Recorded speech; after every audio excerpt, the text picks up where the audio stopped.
To the council meeting for the 6th of August. Please join me in standing for the opening karakia. Whakatahi hau ki te uru, whakatahi hau ki te tonga. Kia mā ki ngā ki ngā ki uta. Kia mā tara tara ki tai. E hia ki ana ti atu kura. E te ao te huka. E huka. Apologies, I just have two for potential early departure. Depends how clever we are on getting finished. I'm happy to move it, and Pauline's happy to second it for Councillor Koga and Councillor McDonald. All those in favour? Aye. Against? Thank you. That's carried. Does anyone have a declaration of interest? Yes, but I'm trying to find the item number. Okay. Oh, and lateness for Councillor McDonald? Yeah. Okay. Yep. Sorry. I just let staff know which one it is. Does anyone have any declarations of interest? And if you do think of something as the meeting progresses, please please feel free to put it up. Okay. Before we go to public participation, I'd like to hear from our community boards. First up is Fendleton, Waimari, Harewood, and Jason and Bridget. Welcome to the table.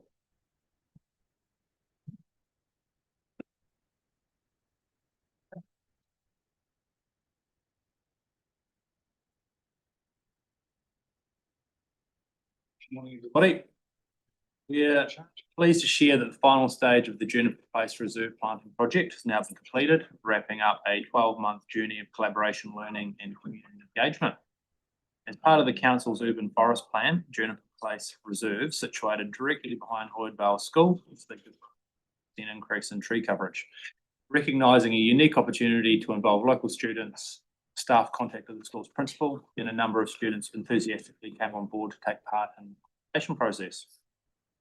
As the project evolved, Fire and Emergency NZ joined the conversation to discuss fire smart planting. Students were introduced to low flammability species and safe planting practices. The final planting day was held on the 22nd of July and was a great success thanks to strong team effort. 110 native revegetation plants and 17 trees were planted. Around 30 students from Lloydvale School took part, and students completed the revegetation planting in just under an hour. So next up, the Burnside Brimworth Community Network, BBCN, is leading a community-led research project to better understand how people in Burnside and Brimworth connect, communicate and participate. Strong focus on inclusion and well-being, the project will support future planning by identifying participation barriers, recognising what's working well and exploring ways to strengthen local identity, connection and safety. It's a collaborative effort with local groups leading engagement across the community, including young people, older adults, families, social housing tenants and Mandarin speakers. Community governance staff from the Fendleton Waimari Harewood team are supporting the project through coordination and resourcing. A range of tools are being used, including online and paper surveys, interviews, focus groups, and pop-up sessions. Both quick and extended surveys are available in Mandarin. To support accessibility, 7,000 homes will receive a paper version of the quick survey and translated flyers. Engagement runs through July and August 2025 with a community hui at the Burnside Primary School on Tuesday, the 4th of November to share early insights to help guide next steps. Final findings will be presented in mid-November to the wider network and community partners. And then still for me for this one, if any of you have driven down Clyde Road, Craig Road and Maidstone Road over the past 12 months, you will be aware there is significant work underway to improve the wastewater infrastructure. The work is being done in 3 stages and began in September last year. The Clyde Road stage was completed some months ago and the Craig Road stage has just recently been completed. The final stage is now Maidstone Road between Ilam and Waimari Road. This project has had a significant impact on traffic flows with roads closed and one-way systems in place. We would like to take this opportunity to thank Lynette Ellis and her team for acknowledging these impacts, particularly the increase in traffic on Memorial Ave. And we are pleased to hear they are making some changes to traffic light phasing and investigating other ways they can look at mitigating some of these impacts. We would also like to thank the public for their patience and understanding while these essential upgrades are being undertaken. The project is due to be completed by mid-2026.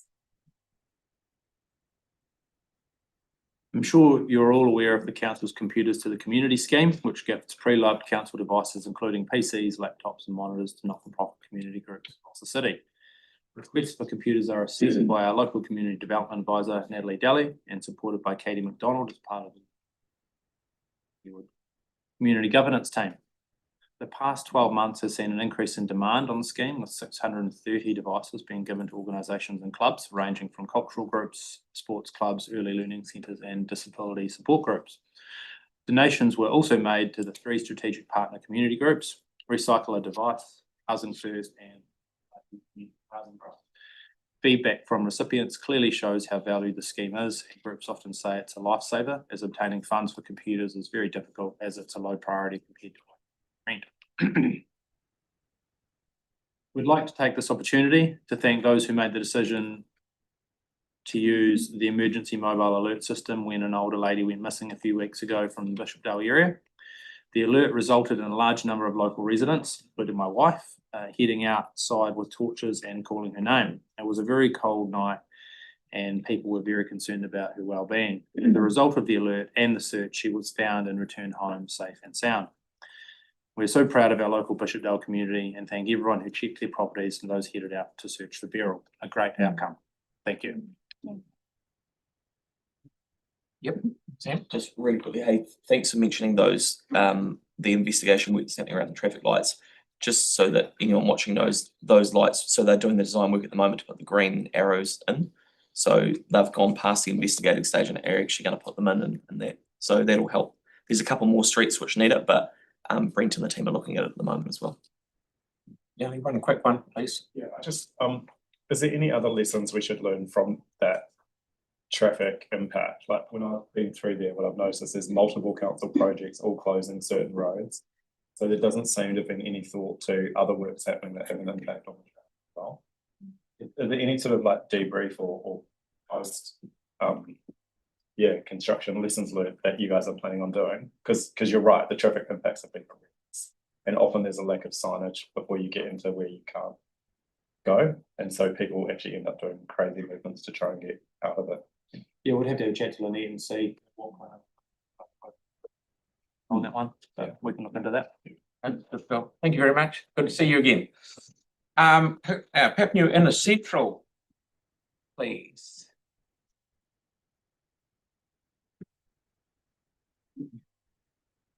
Okay, apologies from Simon, he's tied up with work today. I've got Emma, our governance manager here. So thanks for the opportunity to present. As usual, I'm just going to give you a quick rundown on what's been happening in our Waipapa Papua Inner Central board area over the past month. At the public forum of our July meeting, we heard back from 2 recipients of our Youth Development Fund about the tournaments they'd competed in, and from Spokes Canterbury regarding cycling priorities in our board area.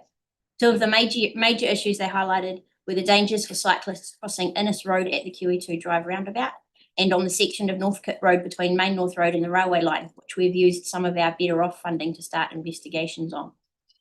At the meeting, we also approached in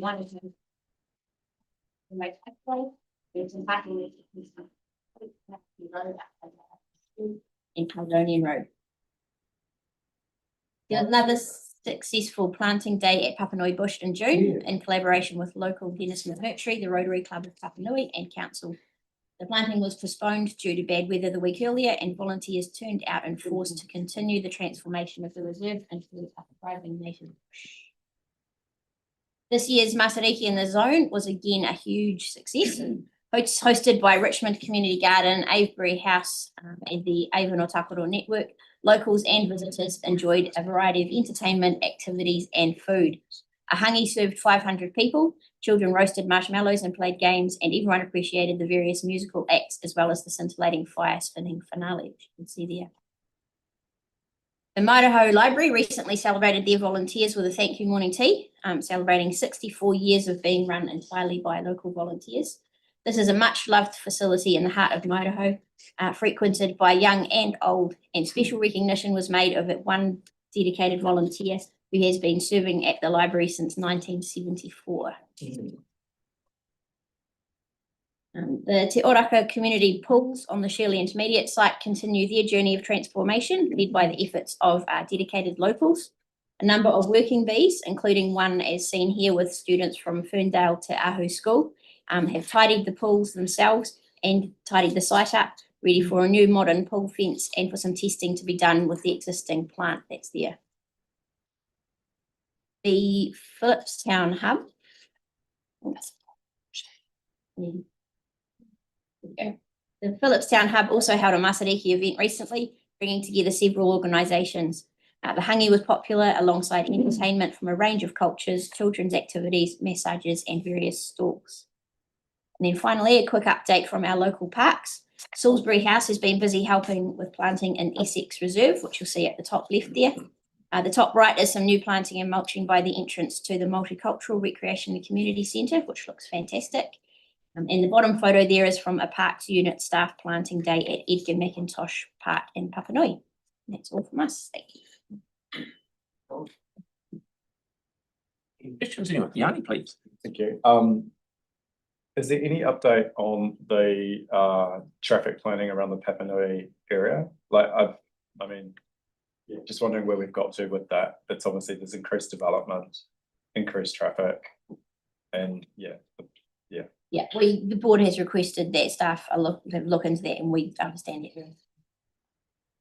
And is your board getting post-construction audits of like safety, like for example, Langdon's Reynolds areas? No. Do you think that would be helpful, or are you getting any feedback from residents around the impact? Yeah. Actually, that works properly. Okay, so you just said it is in process, so we will be receiving something. Okay, So that's the It cool. will be helpful to see that. All right, and is there anything we can do as a council to support getting some sort of sense of overall planning for traffic in that area? Is there anything we can do to help that, or are you guys comfortable without recruitment? I would say just listen to us when we come and ask for help with it. We make brilliant suggestions as well. Right, all good. Nope. Thank you very much for coming in. Good to see you again. Thank you. Okay, we've got Marie and Helen. I think I saw Helen. Yeah.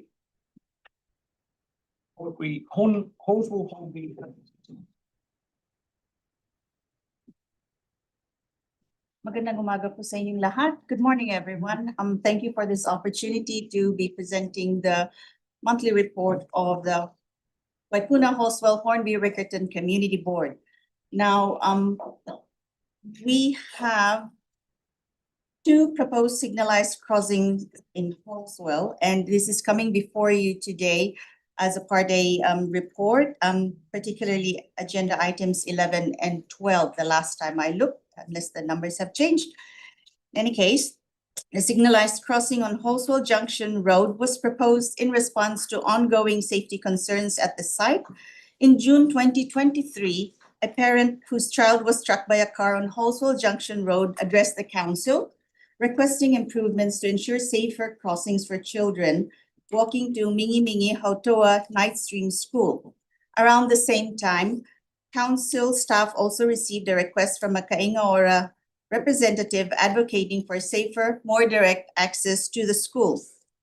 Kaingaora was then constructing housing units on the northeast side of Hoswell Junction Road.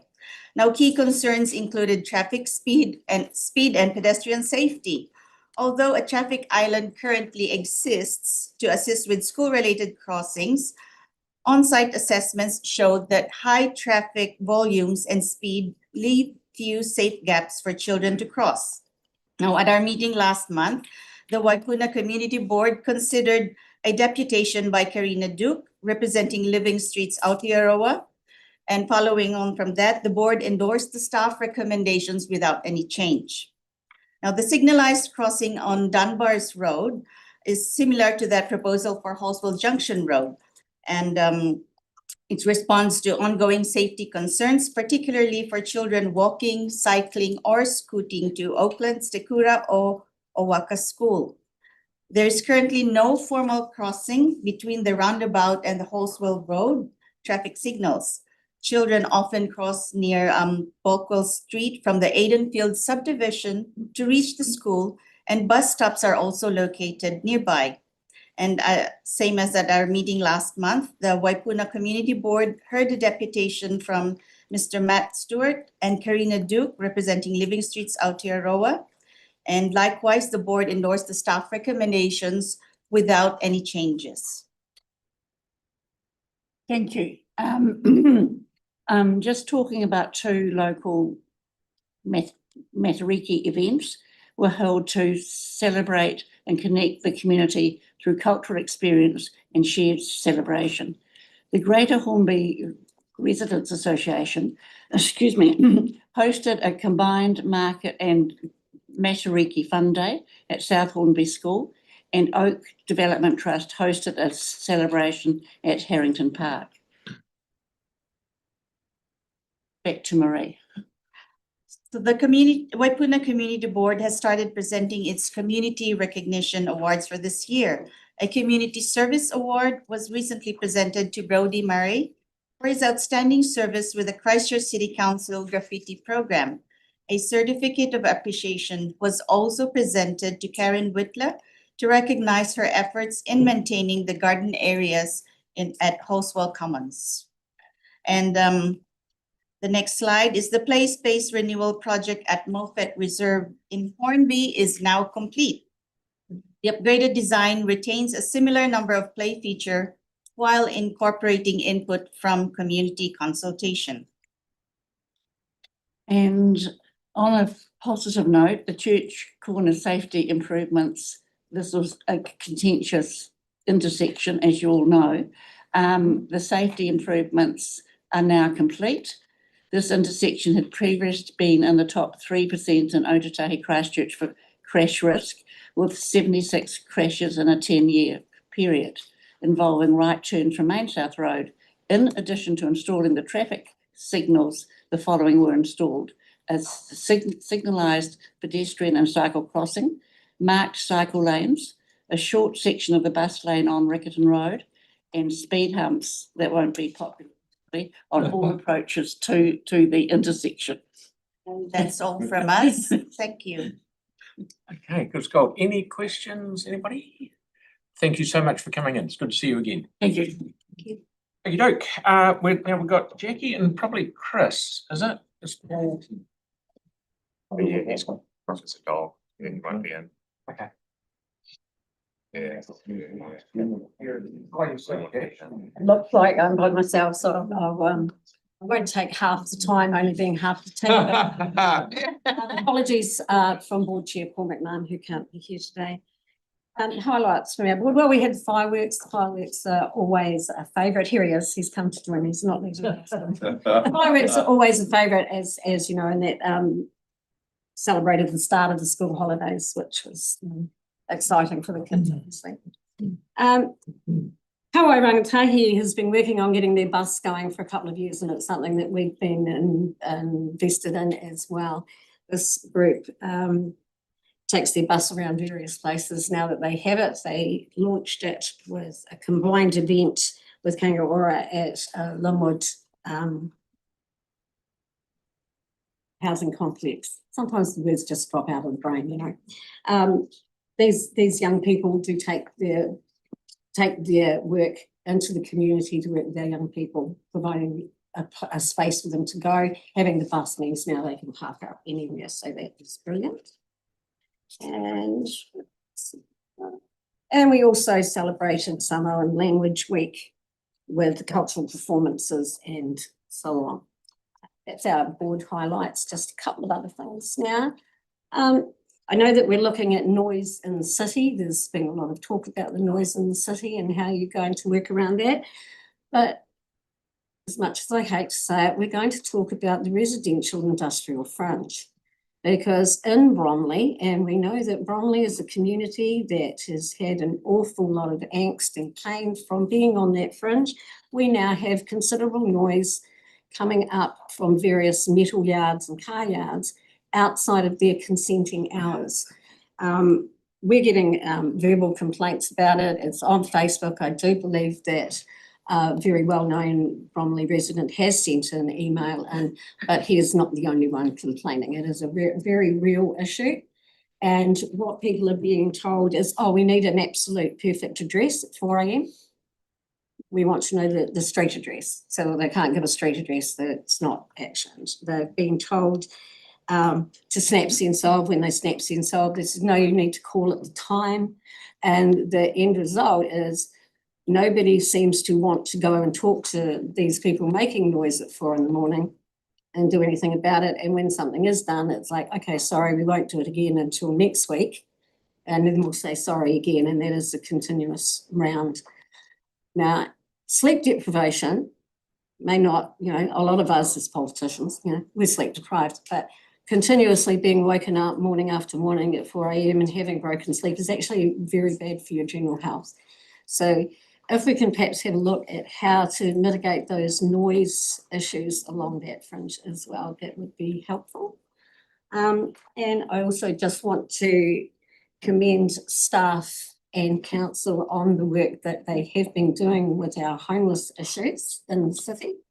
We have many, many homeless in the White High Board area, a lot in the red zone, but also in other places. And these are very vulnerable people. Now, in my opinion, and it is my opinion, I believe that our central government is dropping the ball and passing on responsibility for these people. And they're also telling council to not attend to the well-beings for these people. Now, if government, central government and local government are not here to look after the people, all your core business goes out the door. I believe that people are core business, and I believe it is our responsibility to take care of all of our citizens, even the most vulnerable, because in actual fact, you are actually only one paycheck away from putting yourself into the position as much as you think you. So just, I want to commend those staff that are working, and also just implore you to remember that every person in the city is a citizen of the city, and we are responsible for all of them. And that gives you 30 seconds. Don't miss with Celeste. One question, please. Just on the issue of the rise in people who don't have a home, what are you hearing from people in our communities? Because I know in the area that I represent, seeing a lot of people in living in tents in different places. So we're definitely noticing an increase. Are you seeing the same thing? There's definitely an increase, and the rhetoric that's around is that these people choose rough sleeping. It's like, yes, you'll always have those groups, but when you're hearing of 66-year-old women living in vans because they can't get a rental and so on, it's anecdotal, obviously, because they don't have access to all of the paperwork, but it's definitely on the increase. And it's when I went out to Bexley, it's not just old single men. There's families, there's couples, there's young women. It's right across the board. It's no longer that cohort that we've seen of homeless people in the past, where they're alcoholic and moving along. These are people, even people with jobs are homeless. It's like when your benefit is $480 and a 2-bedroom flat is $420, what are you supposed to do? We need to be realistic. This is a very big issue facing our communities. And unless we want to go down the line of America, we have whole suburbs of homeless, then we need to turn this around. So I just, keep working with Comcare, keep working with the City Mission, and let's find solutions. Thank you, Jackie. Thank you very much. And thank you, Chris. There's a delay on the video. Okay, thanks, Peninsula, please. Lynn and Penelope. Welcome. Morning, kia ora tātou. Good to be here today. Thank you. Oh. Yep, get in there. All right. So here's something that may sound a bit random, but I'm all open for that. That's fine. Peninsula is not just the edge of Christchurch. I think it's the mirror of Christchurch. I think it's the mirror of Christchurch. A microcosm, if you were. What happens in Banks Peninsula often reflects the challenges and the opportunities of the city as a whole. And because we are so deeply connected to the rest of the city, what happens in Banks Peninsula matters to Christchurch. So today, I'm here to share some updates and to ask for your ears, and to hear about the issues on Banks Peninsula this last month, which is July. One of those issues is public safety. At a recent deputation to the board, we heard from residents around Littleton, especially women who don't feel as safe as they could on their own streets. Now, I know public safety isn't within our formal delegation, but that doesn't mean it's not our job. Because as a community board, part of our role is to listen and to hear what matters most to our people and to advocate on their behalf. In response to the concerns raised, 6 local volunteers have formed a working group. They're gathering insights, working constructively with local police, and identifying the areas that need improvement. These include under-reporting incidents, confusion about how to seek help, and low expectations about what support they'll receive. When police staffing in and around Littleton was reduced to just 4 officers to cover shifts, sicknesses, and time off, they were left to cover everything from car crashes to community responses, often into town as well.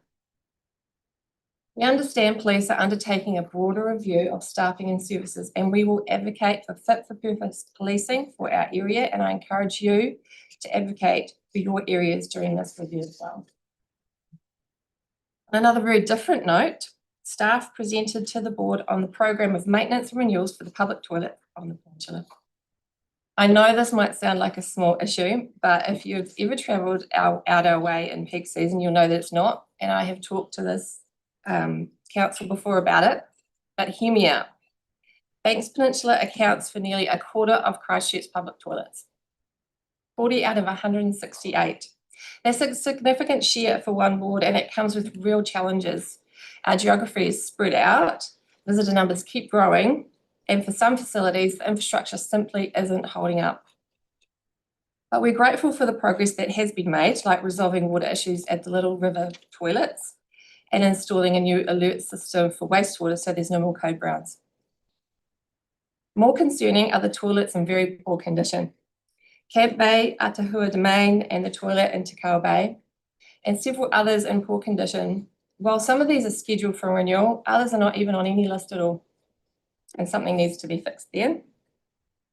And as I've said before, it isn't just about convenience, it's about reputation, it's about public health, and it's about hosting well.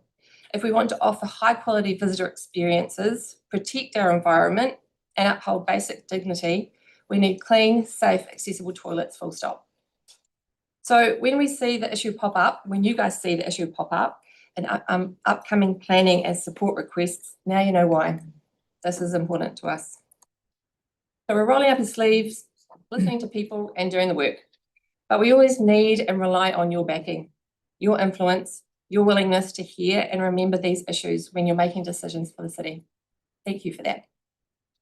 Mahinu, thanks for your time, and any questions? Tyrone and Cal. Thanks, Lynn, and congratulations for your unopposed re-election to community board. Very well deserved. So just regarding the police, so obviously there are some real core issues impacting Banks Peninsula. We know the boy racer issue. You've mentioned community safety. What other things? What police are sort of calibrating how they're going to supply their services to the city? What can this council do and the city do to advocate specifically for Banks Peninsula when that engagement happens? What are the things that we need to really? Specifically listen to what the community wants, first of all. So we've heard that the community would like to have close to home connection to the police, and whatever that means. And also, so the antisocial road users actually working that out. So, and maybe more, just That's having people say here. Yeah. Okay, cool. Close Thank to you. home. Yep, just 2 quick questions, Lynn. One, do you have a community watch operating in the peninsula? And 2, is the police station staffed at all? Great questions. I know that there is like your neighbourhood watch in certain areas. Neighbourhood watch, but not a drive around thing. Yeah. And there is no manned station in Littleton. Staff based there, but they're not. They're not always not there. open. Yeah. I went to the Allendale Hall the other day, a couple of 3 or 4 weeks ago, and they were just about ready to flick the switch on their new water. Has that happened?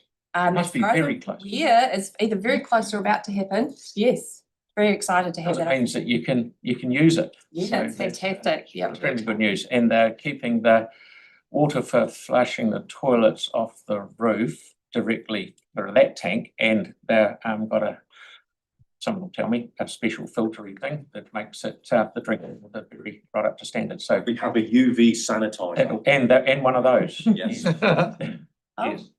So that's Update. no, go and have a look. It was 3 weeks ago. They were just about ready to start it, so it must be extremely close now. So, but thank you very much for coming in. Thank you. Congratulations.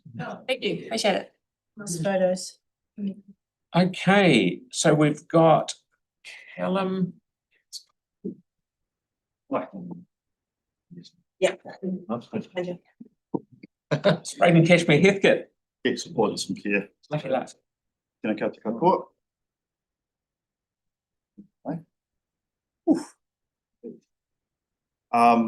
All right, so we'll get into it. Firstly, just wanted to give you a bit of an update on the Omokahi South Library rebuild. So the photos that you see there were taken on the 17th of July. So the building's gone and progress is moving at pace, which is super exciting. Quite close to that site is the South Library Sunday Farmers Market. And what you can see on the right there is the mobile library van, which went through, was there for the first time on the 20th of July and had 120 people going through that van in one day, including lots of children. So that's just a really great illustration, I think, of the importance of providing those sort of stand-in services while the library is under construction. That mobile van in concert with the Colombo Temporary Library have been really well used. So there is a gap there while that library is under construction, but yeah, we're really just looking forward to coming back and we appreciate the work the staff have done to facilitate that demand in the meantime. Coastal hazards adaptation planning. So the board received advice from the staff on the council's coastal hazards adaptation planning on the 26th of June. So this was work that had been done already in parts of Banks Peninsula. And staff are coming to us to present 3 options for future areas to look at for coastal hazards planning, with lots of trade-offs and pluses and minuses between them. The board has indicated that its preference would be to begin the next tranche of planning work in the sort of Woolston to Taylor's Mistake area for a number of reasons. It's sort of got a balance of complexity and vulnerability that we think is right for it at stage 2. And it's also one of the only areas along the coast that has a significant industrial area, which has got its own kind of challenges that we want to address sooner rather than later. So it's an area of high risk. There's also a really high level of community engagement. We've just got lots of community groups from Sumner through to Redcliffs and Woolston that are super interested in working with the council on adaptation planning. So I think it's a good sort of a natural place to start. And there's other kinds of challenges other than just the coastal hazards as well. There's fire risks on the hills too, which are impacted by climate change. Age-friendly sprayed and cashmere. So you may or may not know that the board has had for a long time now a sort of a working group with interested residents and volunteers focusing on issues of aged concern in our area. And they've done some really awesome work on very little funding. They've done a lot of research. They've done surveys around access to bus stops and public toilets, and they've engaged a support worker to sort of create a plan for an age-friendly community in Sprayton and Cashmere Heathcote. But the last time they came to us, what they said was that essentially it's all very well for them to do this work in our board area, but actually what really needed is a city-wide approach, a metro-wide approach. And their suggestion was that there is essentially, there's central government funding available on the table for councils who are doing this kind of work, who are developing policy or planning around supporting aged residents. And that if the council was to look into creating some sort of program, or it's not super defined what that could look like yet, obviously, but some sort of effort to work in that space, that there is potential for the council to be funded by central government to do that work. So that's all very vague at this stage, but they're going to come back. They'd like to speak to council, but they're going to wait till after the election, just to ensure that they've got sort of fresh faces to listen to them when they do their presentation. Fresh in the sense of, no longer exhausted. Obviously the same faces. Yeah. Yeah, just to clarify that. Gonna get a bit of work done. Yeah. And finally, so lucky last, tour to cable lights. This is an issue that's had huge amount of community interest, which the board will be addressing at the end of this month in a dedicated meeting. We've got about 20 people coming to speak to the board. So yeah, we're expecting it to be a lively event. Excellent. One question from Tim. First of all, we had a meeting at the Cashmere Club with interested residents about the rebuild of the Cashmere, the South Library, and it was absolutely fantastic. And what came from that was that all the local preschools and the junior classes in the local schools have arranged with the contractors to come down, and they've left a gap of, sight gap, not a gap in the fence. And they'll come down, and the contractors will talk with them and how they're going in progress. So that was really, really cool.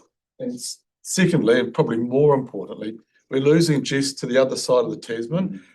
So thank you very much for all you've done for us. And just to remind your fellow Australians, we did invent the pavlova. Thank you. Yeah, the board's been very, very appreciative of all the work just done for us over the last few months since you joined us. So yeah, well done, best. Very, very good to see you. Good, thank you. Okay, so that brings us to the end of the community board reports. And I understand we only have one more before the election with everyone in. So I'm happy to move, and James is happy to second it, that we receive the monthly reports. Sorry, can I Yes, good question. I thought it was actually really important that one of the community boards was raised about the police restructuring. I wonder if we need a formal resolution around that, because I know that other boards, other communities also have a concern. And I just wonder if we could formally have some either noting provision or formal recommendation that the council meet with the police to discuss the proposal. All council you're talking about? Well, yeah, I mean, I think it would be helpful. Because Banks Peninsula, that's the most affected. So perhaps the mayor and I've got the same concerns as everyone. And I know Mark's probably had the same concerns as me. I'm just trying to find a vehicle where we can actually just have a face-to-face conversation to understand what's being proposed and how we can best work with it. If we can send you out the information as soon as we got it. So yeah, which I appreciate. Yeah, and I know Mark came back as well. Yeah, I was going to raise the same thing because I just note in the media that McLean's Island and a few of those places have popped up as not going to be serviced. So I think it's really important that as a council we do meet with police before they make their decisions, and just give them some really clear feedback of the expectations of the people of Christchurch going forward as far as policing goes. So whenever that timing suits for when they make their decisions. Thank you. And the other question I had of council staff is we've heard from a community board. We've also heard from a community board the concern around the impact of noise, industrial residential interface. A community board. A community board. We had a plan change underway. The government made their announcement. Are we able to get some advice around how we seek an exemption to continue that plan change to try and deal? Are we? There's a paper coming back on. Yeah. Seeking extension. This new plan changes don't start, it's the ones that are in train continue. So what's the time frame around that? Because obviously this is a really sensitive issue to the community. If this It report was comes back. mentioned on- yesterday, but do you want to be with him today, John? Sorry. I think it was mentioned yesterday in the briefing when the paper's coming back, but do you want? Yeah, I think it's coming back, guys, at end of August. September. Okay. The last comment. Just wondering, 'cause part of it was about the plan change, but part of it was about that enforcement piece. And so, and we know that, you know, we don't do a lot of enforcement out of normal office hours. Parking finishes quite early unless there's a specific hazard kind of thing. And the same with this one. I'm wondering if we could get some advice on how we can improve that kind of noise and parking kind of enforcement space and maybe options, because there's the potential for it to cost a little bit more. So just having an understanding of what we could do and what it might cost would inform like the next annual plan, for example.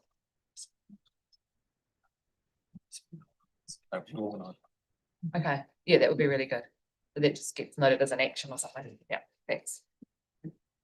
I think we councillors wanted a resolution that, so I was just talking to Katie to get it up.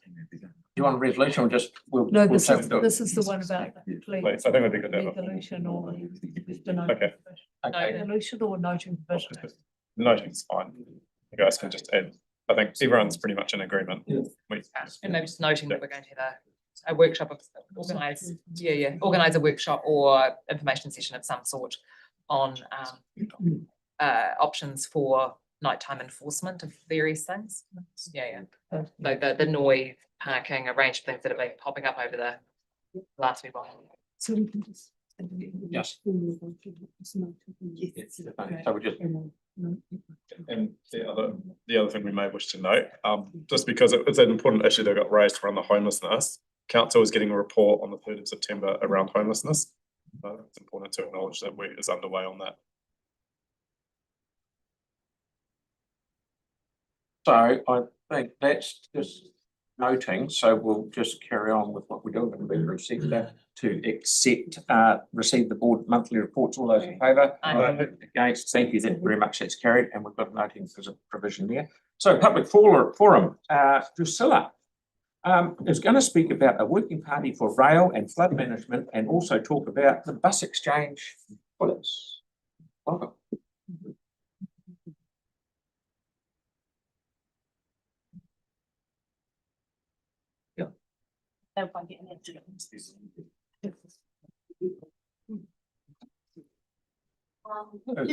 Did you actually have a look at my model? Did you receive the paperwork? Yep, we did.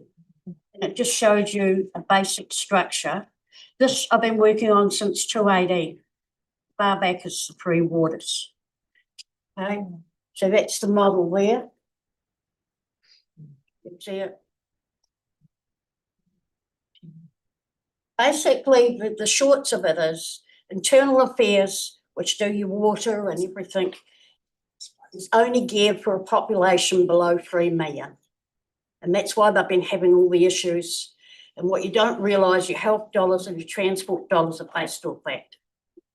I'm actually setting up a system, and we're going to roll it out the 22nd of October. And then groups will be invited in, but it's going to be a long process, and we'll be watching what the government's doing. My concern why I've come is because when I'm reading the paper about the regional councils, we're actually talking about flood. We're actually talking about fire and things that. When I was 5, we went to the pictures, come home, and our house was burnt down, and we had 9 kids. When I was 22, I was flatting in a townhouse behind the Carlton pub. Really good area, come home and there's 4 inches of water in my flat. When a few years ago, I'm living in a nice house in Waimakariri, got my husband home who's in his 80s, just come out of hospital. We have a 100-year storm and I get flooded through 4 rooms in the house. And now how we are talking now, I'm now looking to replace the carpet and all the things. So these, doesn't matter where you live, these issues happen. And so there's that. So I just wanted to keep you informed what I'm actually doing with the system. And I've got an IT company, I'll be working with construction companies. Now, the next thing that concerns me, and also too, with that model, if I've been watching with the flooding up north, it really will need government.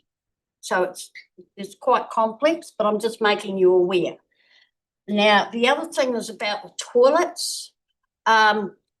I won't tell you how long I've been in Christchurch, but, you know, like I remember the old bus exchange. I love the new bus exchange, but we also have an ageing population.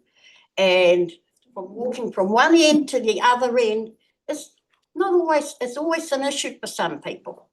And the thing is too, it's not very nice when you waddle all the way down there and there's only 3 toilets working. And then you waddle down the other end and there's only 3 toilets working.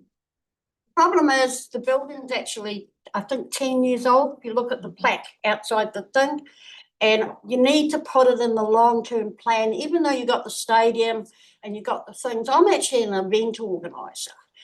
20 years ago, 20 of us met up in JR's pub in Rangiora, and we set up the rodeo. So we used to spend 10,000 on toilets, you know, portaloos. So it's a basic of, we want to promote tourism, we want to do all that.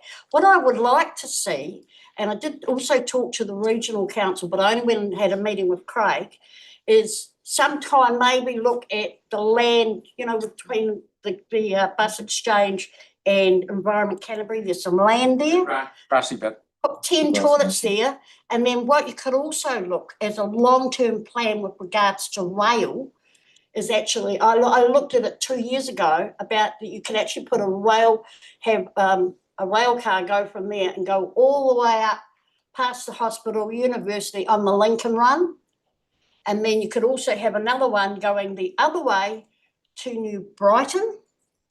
The only problem I had with the New Brighton when I went to the hearings listening on the bridge, only to find and talking to the engineer, it won't take the weight of rail.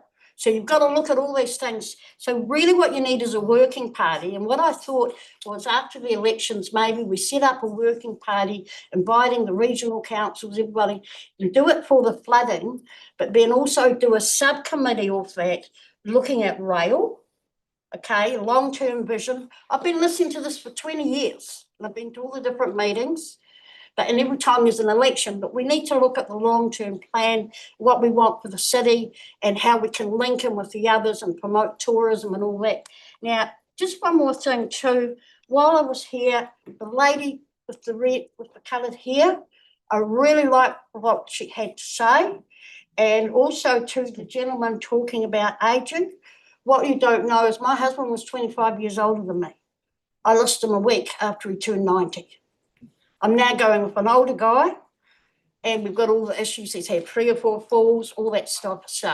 So ageing is a problem, but what we also need to look at is the homelessness as well. Now, I'm actually a widow. In New Zealand, there's 100,000 more women over 65 than men. And what I've noticed is there's a lot of women that have lost their husbands. I've even one night found one lady 7 o'clock when I got off the bus crying in her garage because she wasn't coping. And the thing is, issues of looking at how you're going to sell your house. Now, I'm sitting in a 3-bedroom home. I'm actually looking at maybe selling and moving into a townhouse in town.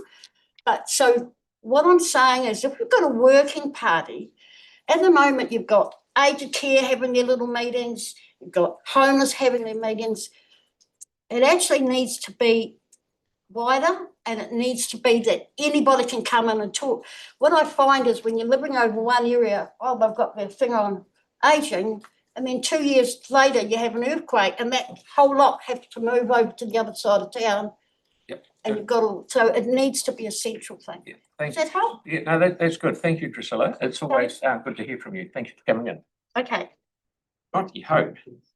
So we've got, next we'll hear from David Close on behalf of the East Christchurch Housing Trust, who will share a proposal for a small housing project in the residential red zone in New Zealand.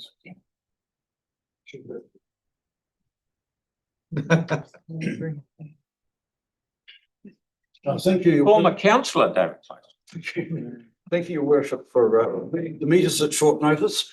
I have with me fellow trustees, Sarah Whitcomb-Dobbs, Reverend Hugh Perry, Tim Baker, and David Lawrence. Unfortunately, is not able to be with us this morning. You can see before you a very simple proposal for a simple request.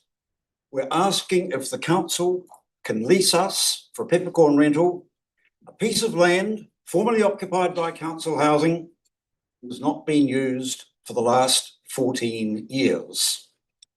Both the pieces of land we have in mind are a bit dodgy for long-term housing. This one is close to the river. The other one is very close to a tidal area of the estuary, only 40 metres, 30 or 40 metres from the boundary. We'll just run through this PowerPoint here for you. The proposal is to build 10 units on a site and 5 as the stage 1 of the project. On to the next one. Oh, can you go back to me? Yeah.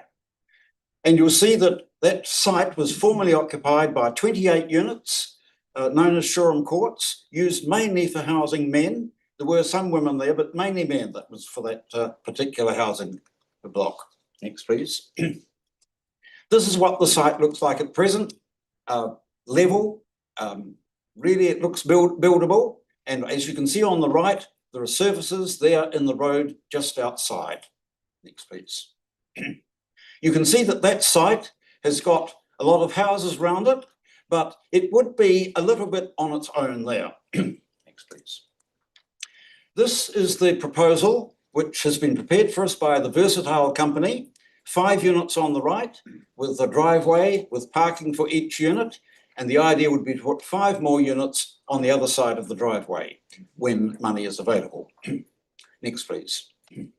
This is the floor plan of these simple little units. On the left, you've got the living room, I think, with the kitchen at the back. And on the right, you've got the bedroom with the ensuite and the toilet. It's really got all the mod cons of a big house, but it's on a very small scale, only 30 square metres. That's roughly what it would look like. The roof has been put on by a designer rather than the builder. And likewise, it's the foundation will be higher than that on wooden piles, wooden floors, so that this can be relocatable, because both pieces of land are a bit dodgy for permanent housing. Next, please.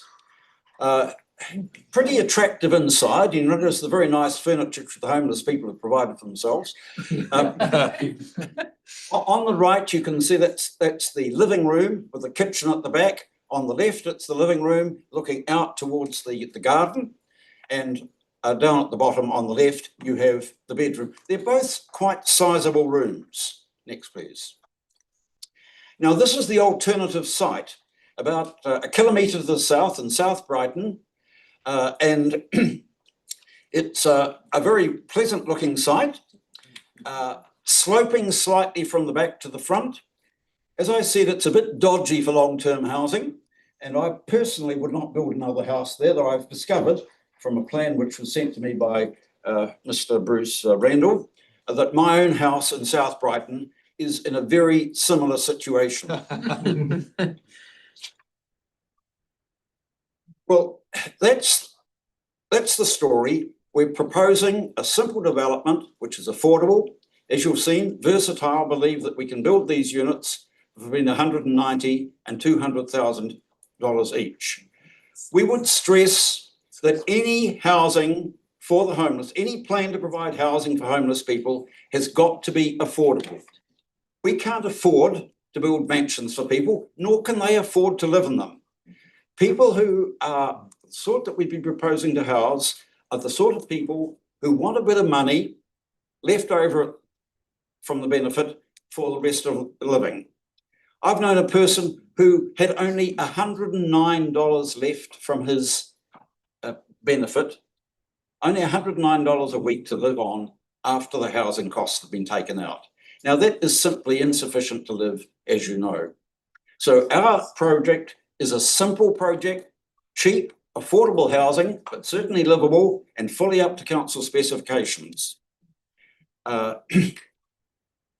So we believe we're a can-do trust, and we'd like to think that this is a can-do council. I'll now ask Sarah to say a little bit about the need that we see for these units. Tēnā koutou katoa, ko Sarah Whitcomb Dobbs tōku ingoa, mihi ana kia koutou. It's lovely to be here. I will just tautoko what David has said. I'm not a housing expert, but what I do know is mental illness and trauma and the types of problems that people come with when they are in a situation of being homeless or unsheltered.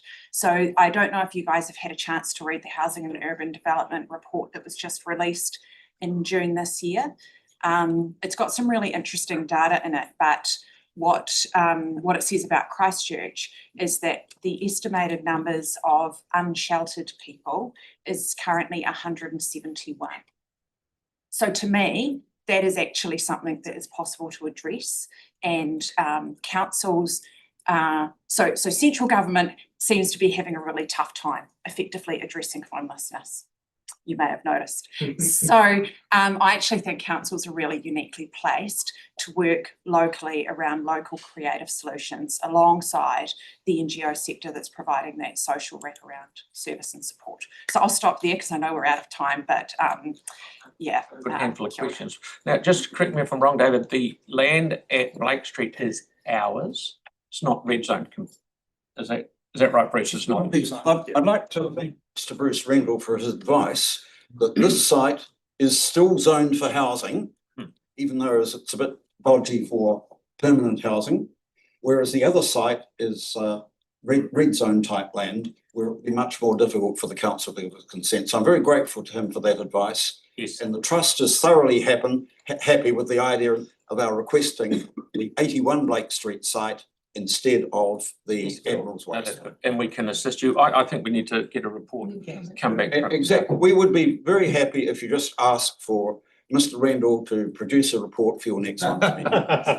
He's right behind you.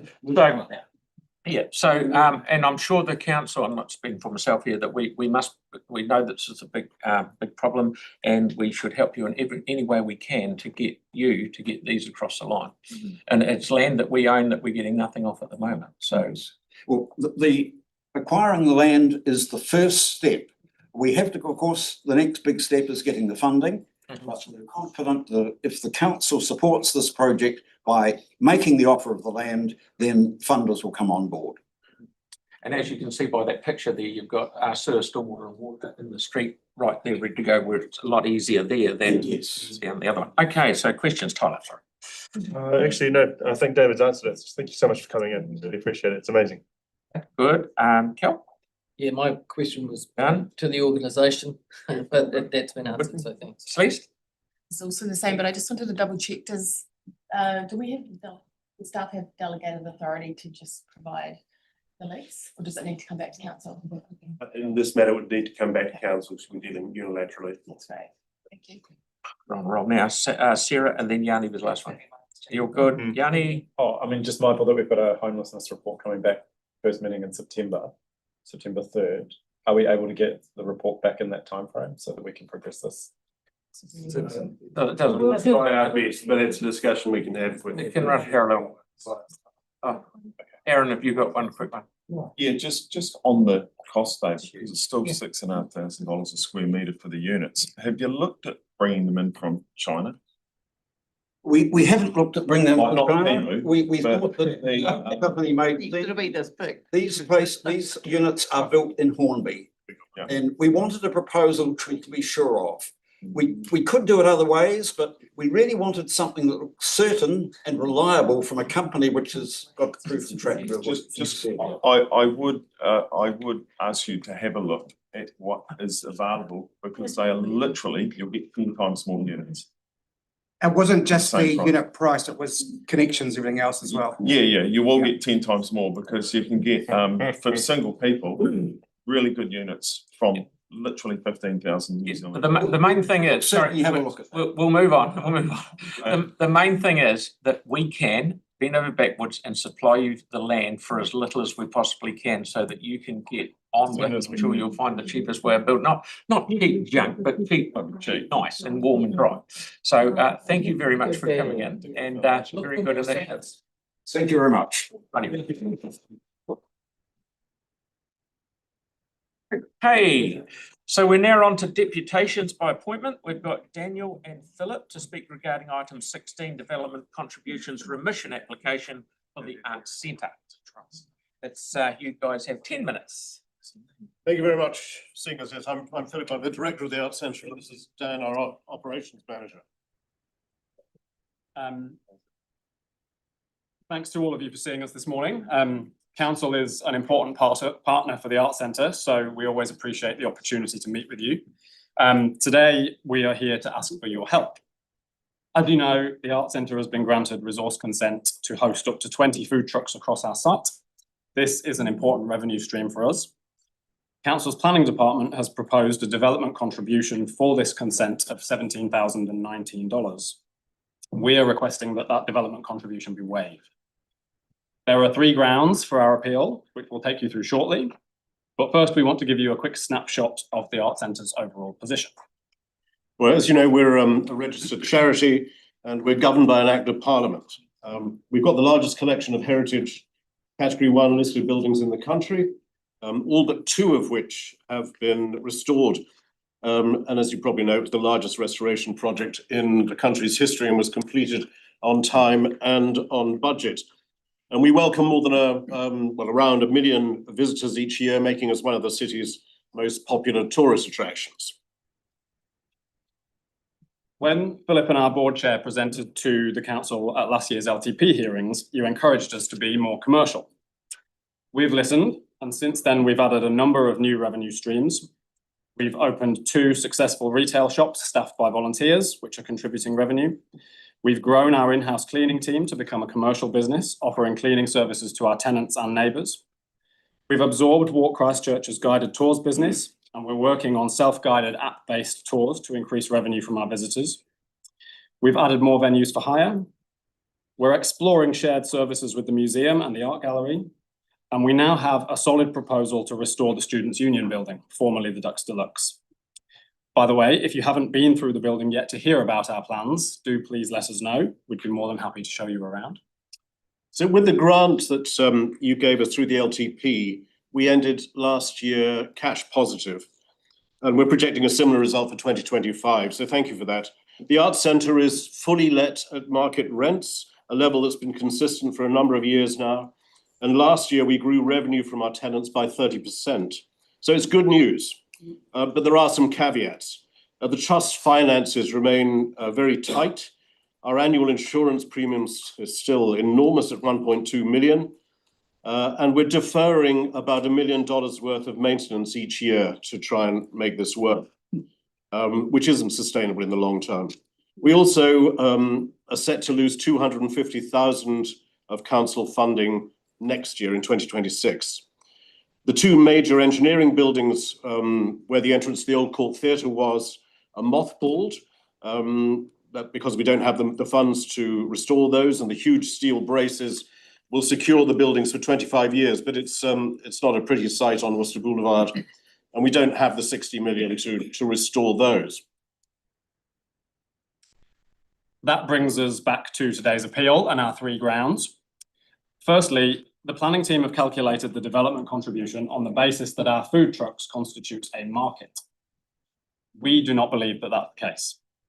Traditionally, markets occupy a specific, congruent, often demarcated location and have a set opening schedule. Our food trucks are grouped, but in several disparate locations across a large site, and most have no consistent opening times. They come and go, occupying their spots at the Arts Centre around other markets, events, and festivals. We hope you'll agree that this means the basis on which the development contributions have been calculated is not correct. Secondly, the purpose of development contributions is for council to recoup funds to address the impact of developments on the city's infrastructure, in this case, the transport network. The Arts Centre already attracts 1 million visitors per year. Those are the people who will frequent the food trucks. There will be little to no impact on the transport network, with few, if any, additional journeys by car or public transport. Nobody is making a special journey to visit our food trucks. Most customers walk from their place of work during their lunch break or grab a convenient bite around another event taking place at the Arts Centre. We do acknowledge and we are grateful that Council's planning team have already discounted this part of their calculation, but we hope that you as councillors are able to do a little bit more for us. The third reason we believe that the contribution should be waived is that there is provision for you, the councillors, to do this in exceptional circumstances. And we think there are a few cases in Christchurch more exceptional than the Arts Centre. As we've already mentioned, it's the largest collection of heritage buildings. And Heritage New Zealand is now proposing that the Arts Centre is the next national historic landmark. So far, we've only got the treaty grounds and the National War Memorial. So this would be the third in the country and would be a huge accolade for the city. The earthquake restoration has been internationally acclaimed, including 2 UNESCO awards. And we also operate under exceptional circumstances. The buildings are very expensive to maintain, and our activities are restricted under the Act of Parliament, which indicates that we've got to prioritise activities related to art, culture, creativity, and the creative industries, and education. And the heritage listings limit what we can do with the buildings. So most of our competitors don't have those restrictions or responsibilities. So we're trying our hardest, and we hope that you'll agree we're making gains, but we're asking for your assistance. If you could waive this 17,000 development contribution, it would go a long way to making the food truck tenancies viable and boosting our viability as a whole. Thank you for listening, and we're happy to take questions. Okay. Thomas, please. There we go. Thanks for coming in. And I can hear your grants for appeal. I just wanted to ask around the competitors part. Who are your competitors that you're competing with at the moment in terms of the market that you're sharing? In terms of our tenancies, it could be anyone. It could be all over the city, and that's the bulk of our income. Okay. And with the food trucks, is there flexibility with them to go in and out between markets? Yes, absolutely. So we don't tie them to specific opening hours. There are some loose rules around how frequently they need to be at the Arts Centre so that we don't become a block for unused food trucks. But there are no time that they have to be open. So they have that flexibility to go off to festivals and events, which tends to happen more in the summer, and we see more of them in the winter, but yeah, they're flexible. Awesome. Cool. Great. Thank you very much. I have some sympathy for the situation you find yourself in here. The obvious question for me is there an opportunity for you to increase the fee to the food truck owners to try and recoup some of the costs of the DC charges? We don't believe so, no. So particularly at the moment through the winter, there are fewer visitors around. They are right at the edge of whether it's viable at the moment anyway. There's an uptick in the summer when we have more visitors coming, but like I mentioned, during the summer, they often go off to other festivals and events.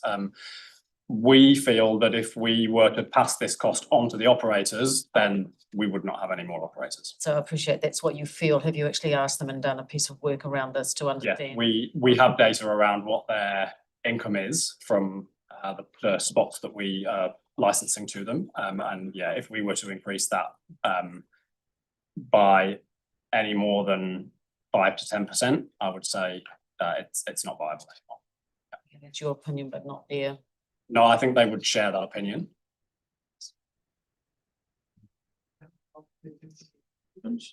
No, we're all happy. Very good. Thank you for your Thank you very much. presentation. Theo. Right. Presentation of petitions, we have none, so we'll move on to the confirmation of minutes. I'm going to have a limb here. I'd like to move, and someone can probably that we'll do the minutes, the whole lot. 5, 6, 7, 8, 9. The public excluded ones 25, 26, 27, and 28. Has anyone got an issue on that? Because I'll put it out there. Okay, all those in favour of all of that, please say aye. Aye. Okay, thank you, that's carried. Now, we've got the Community Board Part A reports, and while I'm out on this limb, I would, I'd like to just put them all together because you have to move it. The community boards especially have done one hell of a lot of work over all of them, so it's no use us relitigating and trying to pick something that ain't broken. It's all, Tim seconding it, it's all in, within budget or being paid for by CRAF. So, is anyone got any, no, 11 to 15, is it? yeah, roger that, 11 to 15, yep. Yep, so, question, did you have one, Yanni? Two questions. Wow. Well, to start with, I'm really interested in the concept of the high friction surfaces. It's a new concept. And I just was really interested to understand the comparison between that and the speed humps, because some of us have asked for alternatives, and this looks like a good alternative. But we haven't had that advice for previous projects in my area. So I was really keen to understand more about it. Through the chair, high friction surfacing has been widely used in Europe for decades. It's a calcium bauxite type material, and it's relatively expensive, but it raises the sort of measure of how you measure skid resistance. Normal surfacing is probably of a value of around 55 to 60. Calcium bauxite type surfacing puts it up to 80. That probably doesn't mean much, but it's just showing the scale of difference that it provides in terms of skid resistance. The main benefits of it are in situations where you've got pedestrian crossings. If somebody does step out to try and cross when they shouldn't, or somebody doesn't see them, and somebody then slams their brakes on, they're much more likely to be able to stop in time. So it significantly reduces that stopping distance for vehicles. When you compare them to speed humps are physically slowing vehicles down. And again, by going slower, they're then reducing the stopping distance because they're traveling slower, and it's slowing them down before the conflict point.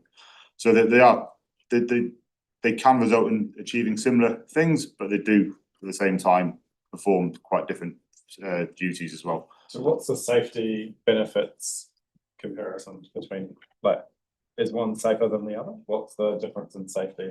Well, a speed hump slows everybody down. So if there was a crash, the likelihood of that crash being, or the injuries from that crash being serious are going to be much less. The high friction surfacing is trying to prevent that crash from occurring by giving them a better chance of stopping. Right, so basically speed humps are safer. Yes. But the high friction is a new approach. And in terms of in the past, when we've had speed humps, we've had concern from fire services from buses or ECAN. Is there any feedback from those services around the high friction surfaces? Like, are they comfortable with them? Have we had positive feedback? We haven't asked them directly. They didn't provide any formal kind of submission as part of the Hallswell Junction Road or the Dunbar's Road one, because there wasn't any vertical element. It's something we can talk to them about. It's the first ones we've done in Christchurch. So it might be useful just to know that we're looking at that approach. Cool. Mate, we've got enough heap of questions. How many have we got, mate? Oh, a separate question. Two questions. And I did put this through ahead of the meeting. Was the minor safety budget? No, the minor safety improvements budget. I emailed to say I was interested to know how at a governance level we set the priorities for that budget. You recall in the annual plan, a number of projects got added to that program level. One of these projects, as I understand, is funded through that budget. Some of us have had to put separate amendments for additional funding for safety improvements in our areas. Yeah, so it's just a case of is there a sense of that minor safety improvement budget program when it will come back to us post annual plan for input at a government level? Like, that's the process. So through the chair, probably last spring we went around all the community boards, explaining and showing the programme. I think we also did a report to you as council explaining how the programme developed and what factors we consider when we develop the programme. Things do change, so we will periodically refresh the programme because crash stats change, the road conditions change, and as and when we do that, we will come back to be advised of how it's looking. So my question was that we post annual plan. Yeah, what is the process because this was what was raised through the annual plan amendment and the discussion. So through the chair, the annual plan sets the program budget. the prioritisation of the projects is happening through the community boards, and that's been done. As a council, you have it on the had it in the 10th of December and the 15th of October last year. It's all there, and I had links to send around. They didn't get around last night, but those links will come around to you today. Sorry, the programs were changed as part of the draft. There were things that were put into this program. So we will be coming out around the boards post-election. Visibility of what have dropped off, for example, to fund the ones that got there. So we will come around the community boards post-election with that. Just come back on, Carol. Okay. Switched on. Oh, okay. Thank you very much. Victoria, then Tim. 2 points. You mentioned that they're expensive. What's the price comparison to the installation? It's site specific. The problem with high friction surfacing, and why we haven't used it that much in Christchurch today, is you need a really good road surface beneath it, because high friction surfacing is quite rigid. And if you've got a poor surface beneath it that's quite flexible, the surfacing will crack and break up. And then to mitigate that, you then need to reseal quite deep down your road to make it strong enough to take the high friction surfacing. Yep. So all things being equal, if there were a good substructure, a good surface underneath, is this a technique that we could use to reduce burnouts and antisocial driver behaviour? It actually can have a negative impact on that, because if people start realising they've got better traction around corners, people can start going faster because they know they've got better surface beneath them. There is some examples of it used on the Governor's Bay side of Dyers Pass, and I think that's been on there for sort of 10 years plus, and that's held up really well, and that's on one of those really sharp hairpin corners at the bottom. But if you do use it too often in areas where people do like to drive too fast, you can encourage them to drive faster. Thank you very much. Okay, excellent. I've still got a few more, Timothy. So when we've been talking about safety on the hills suburbs, you know, we've had incidents with Matthews Road and Mount Pleasant and Reed Cliffs, etc., and of Cashmere, with vehicles and cyclists wiping out. So is this, but we can't put speed humps in because it is so dangerous for cyclists, especially going downhill. So this is the type of thing that could be used in those areas where we think it's or it's deemed high risk. Definitely, if you've got a steep downhill in a corner and it's susceptible to being damp and wet, and there's a higher risk of people losing control there, that's an area where you could consider this type of treatment. But when it's generally our community board that's got the hills, so it'd be really good to talk about that when you see us next over this. It'd be really good to add that in. That'd be no problem. Cheers. Thanks. Yeah, my question around the friction boards versus speed humps. Do the friction boards, do they come with any sort of warning before you get to them, like ripples in the road? So you have sometimes in the centre of the road so that you don't go out of the lane. Through the chair. Conjunction? Through the chair, it's sort of unnecessary because the surface is quite, the aggregate size is tiny. It's like you're talking 3 or 2 to 3 millimeters. So to the driver, they're not really going to notice any significant change. No, that's what I'm asking is are they used in conjunction with something else? I mean, it would make sense to actually warn people that, a crossing is approaching and they're with some ripples or something, and then they, if they need to, they can. It is a different colour, isn't it, Steve? It is a different colour. It's like a That'll colour. But yeah, to answer your question, you can do treatments like that. You can provide additional warning signs or on the approach to a hazard to try and warn people that there is a hazard approaching. Thanks. Good guys. I just firstly want to thank you for Darville Street, Kilmarnock Street, Silver Street, Hillary Crescent, Rickerton Road, Whanganui Road, for all the minor safety improvements. I know we've been working together a lot on it. I just wanted to clarify something that Councillor Johansson brought up, particularly around the community board engagement, but not only just for the community board engagement and elected member engagement you have, there is also a priority list based upon data, right? And can you tell me what the scope is around analysing those minor safety improvements you're prioritising each quarter or each year? Yes, so the minor road safety program, it comprises of a high risk intersection program and our safety at schools program. So the high risk intersection program is all data driven. It looks at crashes, the risk of crashes, and we kind of split the budget to make sure that we're capturing some high risk intersections, and we're also delivering for our safety at schools. The safety at schools list generally comes from working with the schools to figure out and understand what their issues are. And that then gets prioritized based on risk. So if you've got a high speed road and there's lots of children crossing, especially young children, that's probably going to go higher up the list than a lower volume road. The minor safety intervention budget is a separate budget, and that generally comes through all the requests we get through high-risk tickets. So people might like a refuge island or build out, they all get listed on there. And again, it's based on risk, like we try to deliver the highest risk solutions to the highest risk areas first. But that one generally does have more fluidity in it. If the board priority in particular, then we would look to kind of elevate that at the same time.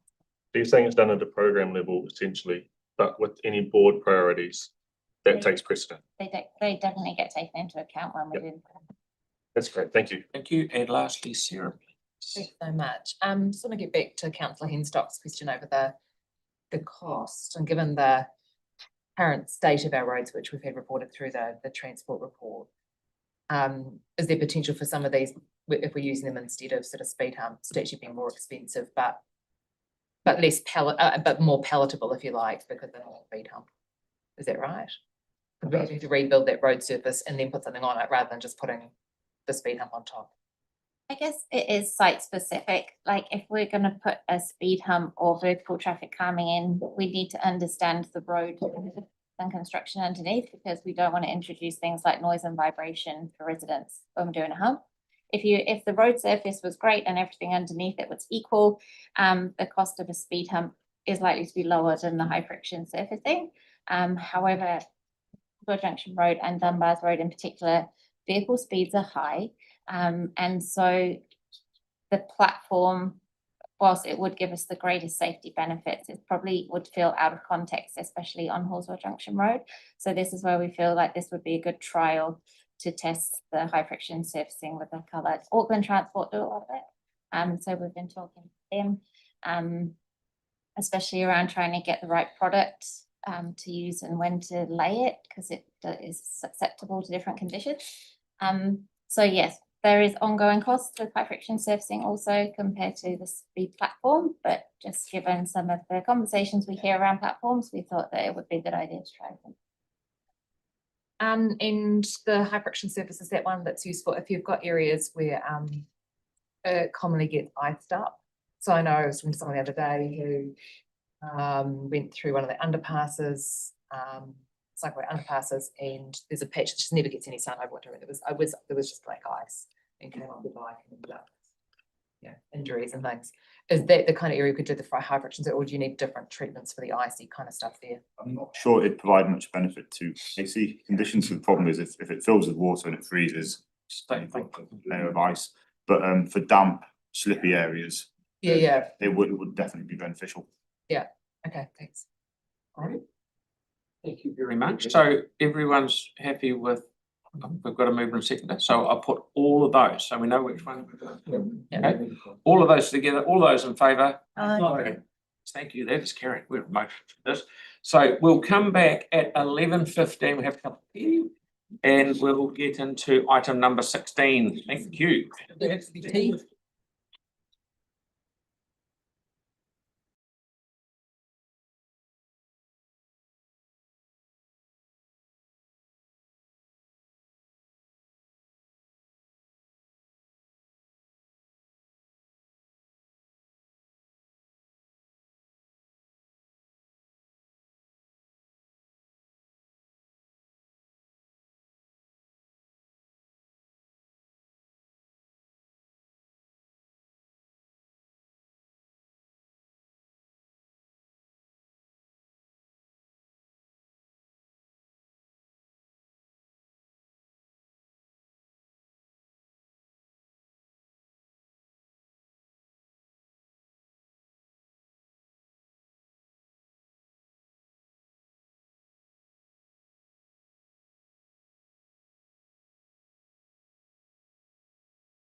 Thank you, guys.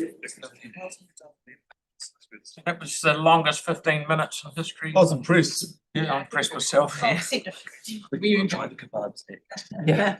Okay, so now we're on to staff reports. Item 16, DC remission application. Katrina.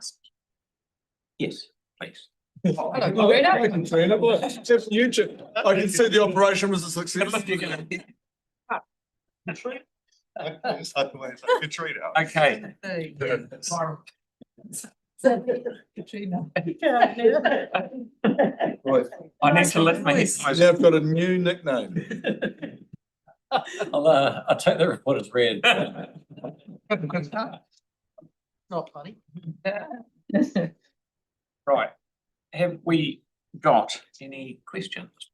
Sarah's first, and then there was Andres. Yeah, thanks so much. I just want to try and address the concern around why they're being charged DCs in the first place. Is the current arts centre market, the actual market that operates on the weekend, does that have a consent? It would have to have its own consent. From memory, it is a historic resource consent for a market. Yeah. I would just comment in respect of the deputation that when we assess the use for development contributions, we consider what the nearest equivalent use is, a market in lieu of a assumption for the number of trips generated by food trucks per se. We apply the nearest equivalent, which was deemed a market. Recognising that food trucks in this situation are not identical to a market, we did give a 67% discount on it. Yeah. I'm just thinking about the additional use kind of thing, because the current sort of historic sort of consent that's there for the south would cater for a large number of people coming on the weekend, and I would assume that there'd be lesser people. And so, yeah, I'm really not clear on how we think that it's going to generate a lot more people rather than just feeding people who turn up.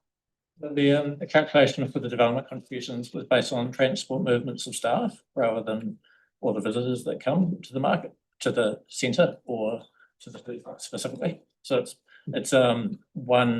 just under 1.5 vehicles per food truck that's been assumed to work out the development contributions, which, as you can imagine, takes no account of the number of visitors that potentially buy food from the trucks. Now, in terms of the point that was made about people not visiting specifically for the food trucks, the risk of applying that argument across the central city as a whole is the Kentucky Fried Chicken, for instance, that's in its own building on Lumber Street.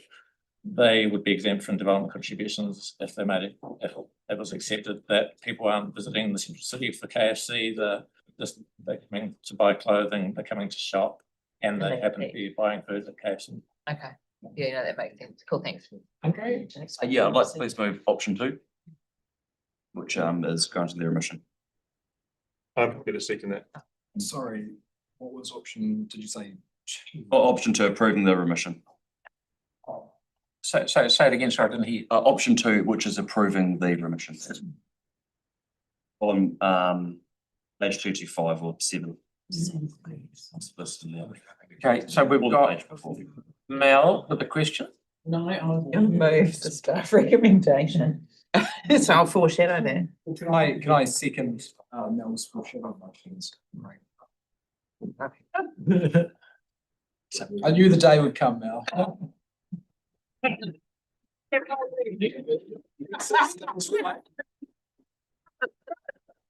That's just fine. It's only taken 15 years. Okay, so That's brilliant. So at the moment, we've got number 2, which is option 2 has been moved and seconded, and the foreshadow motion is the staff recommendation. So if Yanni. Just a question. A question? Yeah. So there used to be food trucks at the arts centre before we left. They didn't pay development.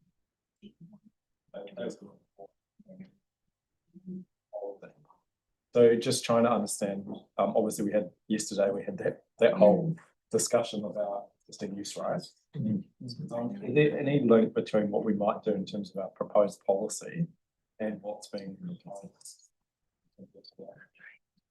I wasn't unfortunately at the discussion on proposed policy, but the food trucks that existed previously, the reason that what's triggered the development contributions is that they needed resource consent for the establishment of the food trucks, the number and the period of time that they're at the arts centre. So they couldn't rely on existing use rights, hence they needed resource consent. Because the idea is that there'll be more food trucks and that those food trucks will be there longer than what the old. And beyond what the rules allow within the current and Good, Oh, thank you. Just thought there'd be a big lineup. So just on item 4 of the staff rec about the payment plan. So the 24-month timeline is, so talk to me about sort of the rationale for 24 months and what extended or. By exception, we do allow for payment over a period of time to recognise affordability, where someone that's been charged development contributions can't pay it up front. And that varies depending on the circumstances. We don't generally like to have every situation where there's a payment plan, and hence by exception, but we do it. 2 years for a payment plan would be standard. No, I was going to say. Sorry, not standard. Like that's been 24 months is kind of like that's the exceptional kind of standard exception. No, it's typically 12 months. 18 months has been an exception of made recently. 24 would stretch it. So that's quite significant. Yeah. Okay. On 3. That's good. Thank you. Okay. Right, Tyler, please. Is there anything with that's a unique and compelling circumstance at all within the application from the Arts Centre? As I've noted in paragraph 6.5, the Arts Centre's value to Christchurch is undeniable, and its proposed landmark status, obviously it's one of 3 sites that will have landmark status. So in that respect, a case could be made based on the qualities that makes it exempt. It's really what is, in terms of demonstrating unique and compelling circumstances, it's what aspect has to be unique and compelling, and we don't have that guidance necessarily, but what an alternative way to look at it is the unique and compelling context of this demand on infrastructure that an application is warranted for a remission, or is it the use itself? And if the view is taken that it's the activity or the use of, it's the context of the buildings that surround it, then there's a case, but that shouldn't be the only factor that's considered when determining what's unique and compelling. Okay, so please correct me if I'm wrong, but you noted that the development contributions that they needed to come up with were associated to the staff numbers within those staff/vehicle numbers at 1.5 per food truck, which is around 20 food trucks is what they said, right? So they're needing to pay $17,000 for 20 food trucks plus 1.5. 17,000 is based on the calculation with the discount already applied, 67%. The assumption of the number of trips per food truck of 1.49, which that there's maths behind it. So. Yeah, can you tell us for public knowledge? Can you tell us how you would get it? I don't have. Sorry, I don't have. That's fine. To hand, but okay. Bit per day or per week or? 1.5 per. It will be per day. Okay. So I'm pretty sure we're done with questions. We'll go into debate. Thank you, Mark. Andre's kicking off first. Thank you. Yeah, about a year ago, we demanded that the Arts Centre generate more income, and then it sort of feels like we've been grossly offended that they started trying to generate more income. It's taken about a year to get consent for new food trucks. Our processes seem overly overly complex. Processes, it seems like they need to be more pro-business. At present, they seem kind of anti-business. But the good news is I am reporting this example of this overly long process to the new red tape hotline. Seems like there has been a lot of red tape involved in this, plus a whole lot of extra costs involved. So goodness knows how the vote on that will go, but I think it's yeah, seems like a load of nonsense to me. So hopefully one day it will be easier to support and start new small businesses in Christchurch. Thanks.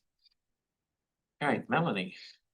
Look, the only thing I'm going to say is that we need reasons why an application for a remission is unique and compelling. And so far I've heard nothing to support that. So I'd be interested to see if anyone actually debates with anything to support that position. Thanks. Aaron? Yeah, so unique and compelling circumstances is the Arts Centre itself.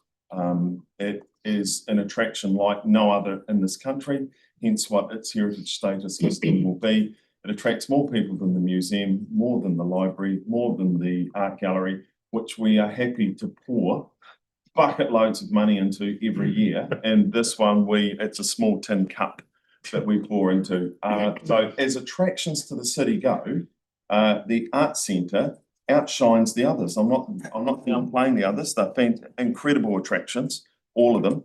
But the Arts Centre gets the numbers. And if we don't do the remission as put, then we're robbing Peter to pay Paul, because we'll just have to take it out of rates further down the thing anyway. So it's a lose-lose. So let's just come out winners on this one and go with the motion that's been put forward to do the remission. Nani? Thank you. In a similar vein, I mean, I would suggest that the Arts Centre is a unique and compelling case.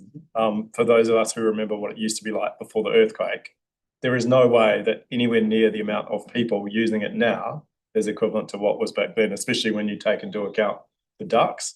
So in good faith, unique and compelling circumstance for me is that there's no way we can justify a growth component of charging a DCs for the activity that's going to occur on the site when it's still probably nowhere near the level it used to be. We want it to get there, and it would be great when it does. But for me, like, I just can't understand the justification for charging for growth when actually I can't make that in my mind. I can't make sense that this would be additional to what was previously there before the earthquake. So we heard a lot from people yesterday around development contribution policies, criteria, rebates, existing credits. I'm also aware that we had a number of food markets, caravans on the site before the earthquake as well. And they didn't pay DCs, to the best of my knowledge. I think they were probably predated having DCs there. So to me, it just seems the unfortunate set of circumstances where we had an earthquake. Things have been a long time coming in terms of the Arts Centre getting back on track. They've done an incredible job repairing, rebuilding, and getting new activities on site, but it has taken a long time. And I'm more than happy to support the remission, given the unique circumstances associated to it. I would struggle to find a comparative thing in the central city like the Arts Centre. I can't. So yeah, and on that basis, I think it is. Thank you, Jan. That's good. Sarah, please. Kia ora koutou. I understand that staff are in a position where they are following the rules that we have put in place over many years, both when it comes to who gets charged development contributions and the policy for any rebate. But there are a couple of things here that I think are unique and compelling. The first is the one that Yanni talked about, where there was a greater use prior to the earthquakes. We simply don't have a system in place like we have had for some of the residential and commercial rebuilds with rebates in the past. We haven't had a system where something like this could get, for example, DC credits. And so we just haven't put that system in place. They were hugely impacted by the earthquakes. They used to have food trucks, all of those kind of things. The other unique and compelling circumstance that's very different to, for example, KFC, is that this is something we have asked them to do as a council. And I think that the fact that we have asked them to go out and find more sources of revenue to be more commercial, and then they have gone and done this, is unique. We haven't invited KFC into the central city and told them that, you know, that they're needed. So I think this is unique and compelling, and it's completely counterproductive for us to go and tell them to earn more revenue and then take some of that to start with. So I'll be voting in favour of the motion to remit it. I believe it's unique and compelling. I don't think it will set a precedent, and I'd like to support them in this way today. Pauline. Oh, thank you. No, this is a really tricky one, and I agree with the comments that have been made. However, I think in the light of the fact that they've already received a 67% discount on what should have been charged, and given the 2 years to pay off, I think lightens the load considerably. And I think that would help us in the greater scheme of things, because there are others who are operating businesses in a similar area that probably don't get this discount. So I think we're looking after them in that regard. So I would be inclined to be supporting the staff recommendations. Thank you. I'll be supporting the staff recommendation simply because the Arts Centre is unique. There is no question about that, as is the museum. But if you asked either of them, which would be a shame, to charge an entry fee, because they both say they get millions of, or 1 million visitors, etc., and that they are truly unique, as the museum is to the Arts Centre, they're $5 entry, 5 million increase in their income. Their visitors, or the museum, yeah, their visitors would drop. Their visitation would drop, and we don't want that.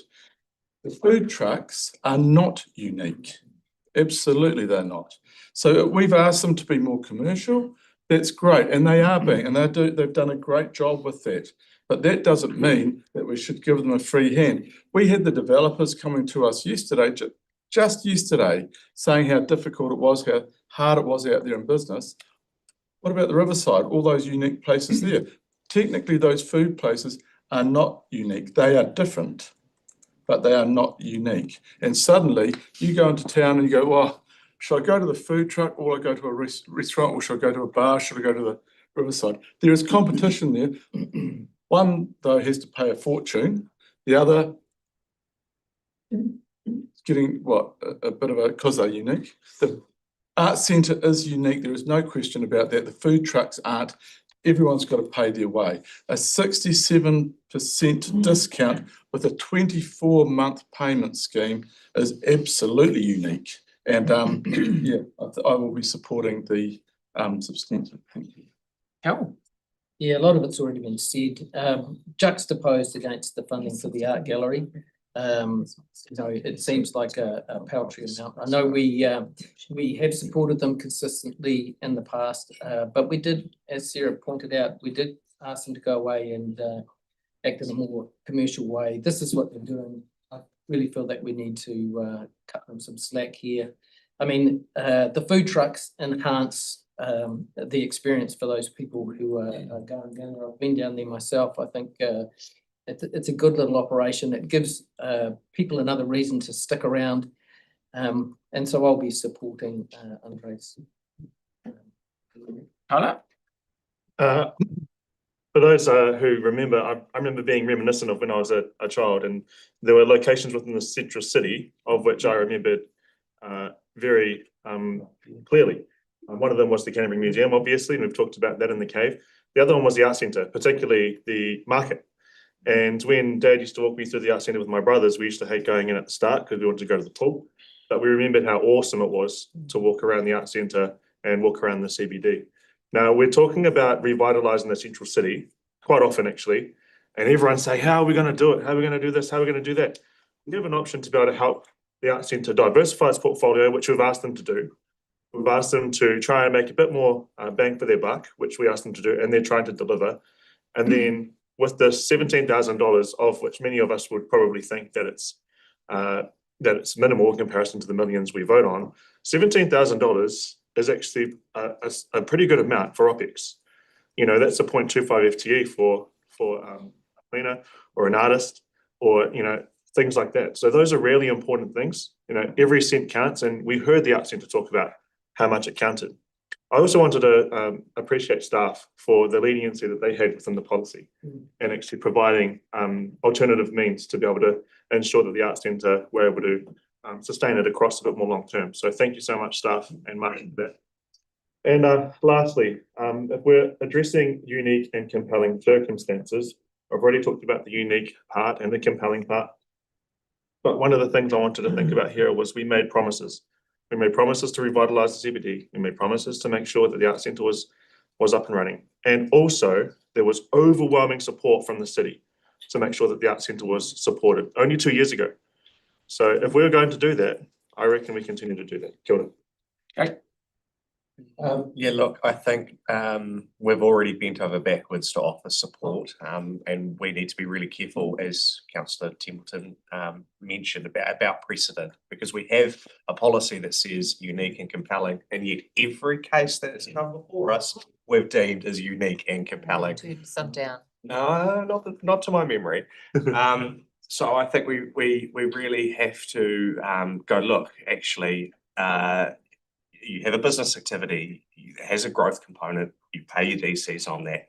The way we help and support cultural treasures, of which this is clearly perhaps second to none in our city, is through grants and operational support. Don't muddle the two. I've never voted to muddle the two forward, and I simply couldn't vote in that in this case. James? As much as I value the Arts Centre and the important role it plays in our city's cultural fabric, I can't support the request for their development contributions to be remitted. If it was a directly charitable initiative or about rising the tide for the whole city, or if it was going to bring in additional revenue for Christchurch via a rateable value uplift, there might be more of a case for it. But it's not. It's about subsidising some commercial food trucks and not others. And those others operate in a competitive commercial environment, just like the ones at the Arts Centre will. So the Arts Centre already receives grant funding from ratepayers. Local businesses are helping fund the Arts Centre through the rates they pay via their OPEX. And now this asks for a further subsidy for commercial operators to compete against other commercial operators who are already subsidising them. The competitors that the Arts Centre speaks of are our city's existing ratepayers and businesses, most of which are receiving no ratepayer funded grants at all. So while I want to see the Arts Centre thrive, picking winners at the expense of others is not the right way to go about things. We need to support the city as a whole. Approving this sort of remission would quite understandably go down with almost everyone in the commercial world like a cup of cold sick. Think about what sort of precedents you're setting. I like the Arts Centre, but this request completely misses the mark. Thank you. I waited to the end because I was really struggling with this today. Thank you, James, for finishing on those points. I'm really encouraged to hear that the Arts Centre have some new revenue streams, and they rattled off a number of them to us, like we have asked them to do. And I really look forward to hearing how those go in the future. So I'm mindful that this is only one of a number of new revenue streams that they've got on the go. And I do have some sympathy for the position they find themselves in, and particularly I agree with it's a bit of a long bow in terms of the additional strain on the roading infrastructure. I really do think it's a long bow, but I acknowledge that staff have made some exceptions about that calculation and they've reduced it, and also that they've made some offerings for some time payment options.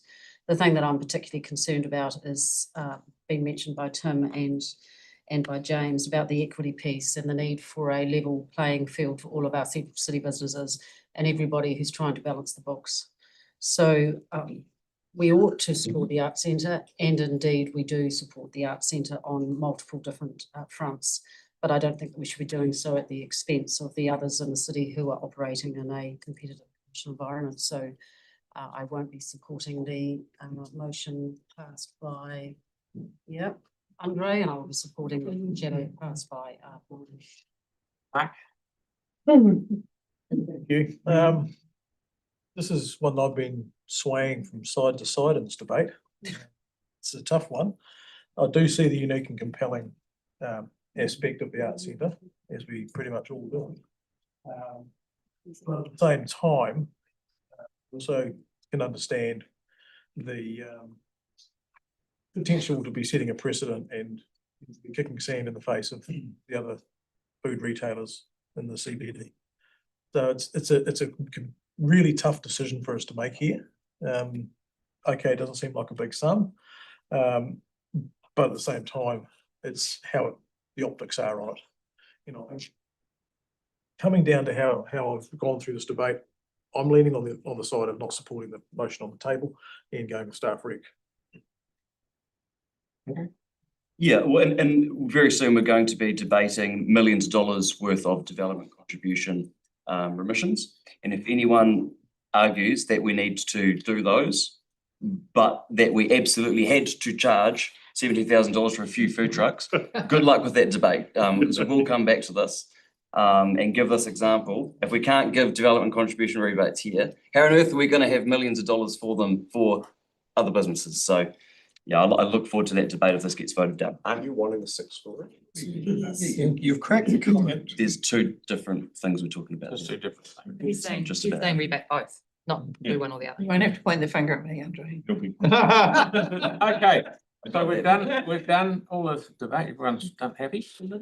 So we'll put the motion that Andre has moved, which is the option 2, and sorry, Tyler, did you second? Yep.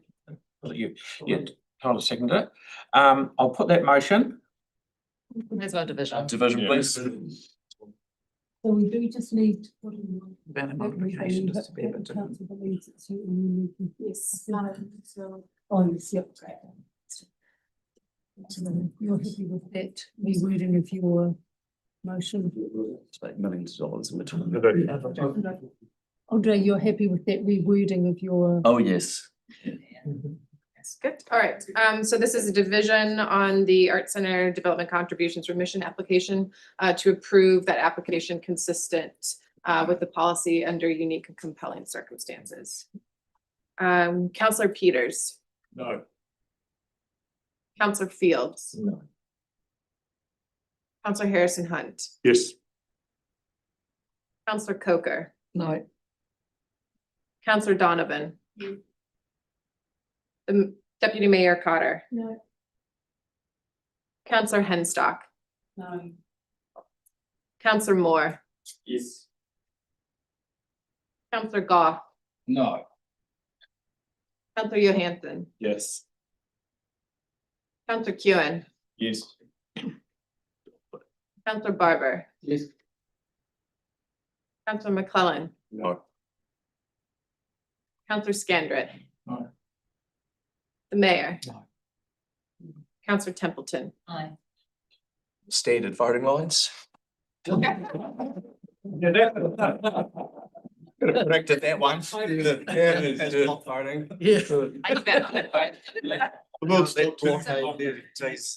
United and anti-votes block. It's those who understand business. Okay, so thank you, that has failed, thank you very much. So now we'll put the foreshadow motion, which is moved by James and seconded by Melanie. Do we want to do please, Ron? Just flip it.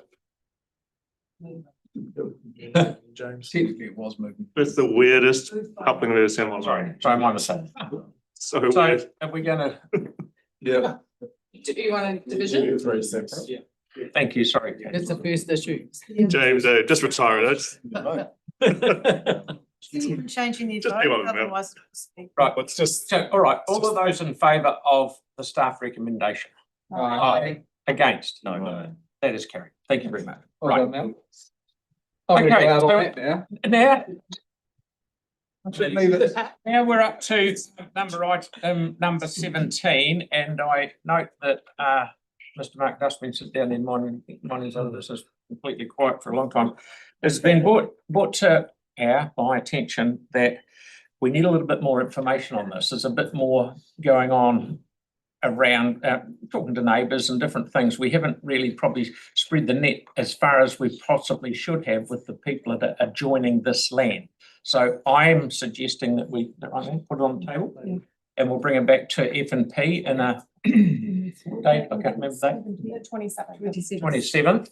So we don't vote on it. We're doing it. We're doing it. Okay, so thanks for sitting there, Mark. See you later.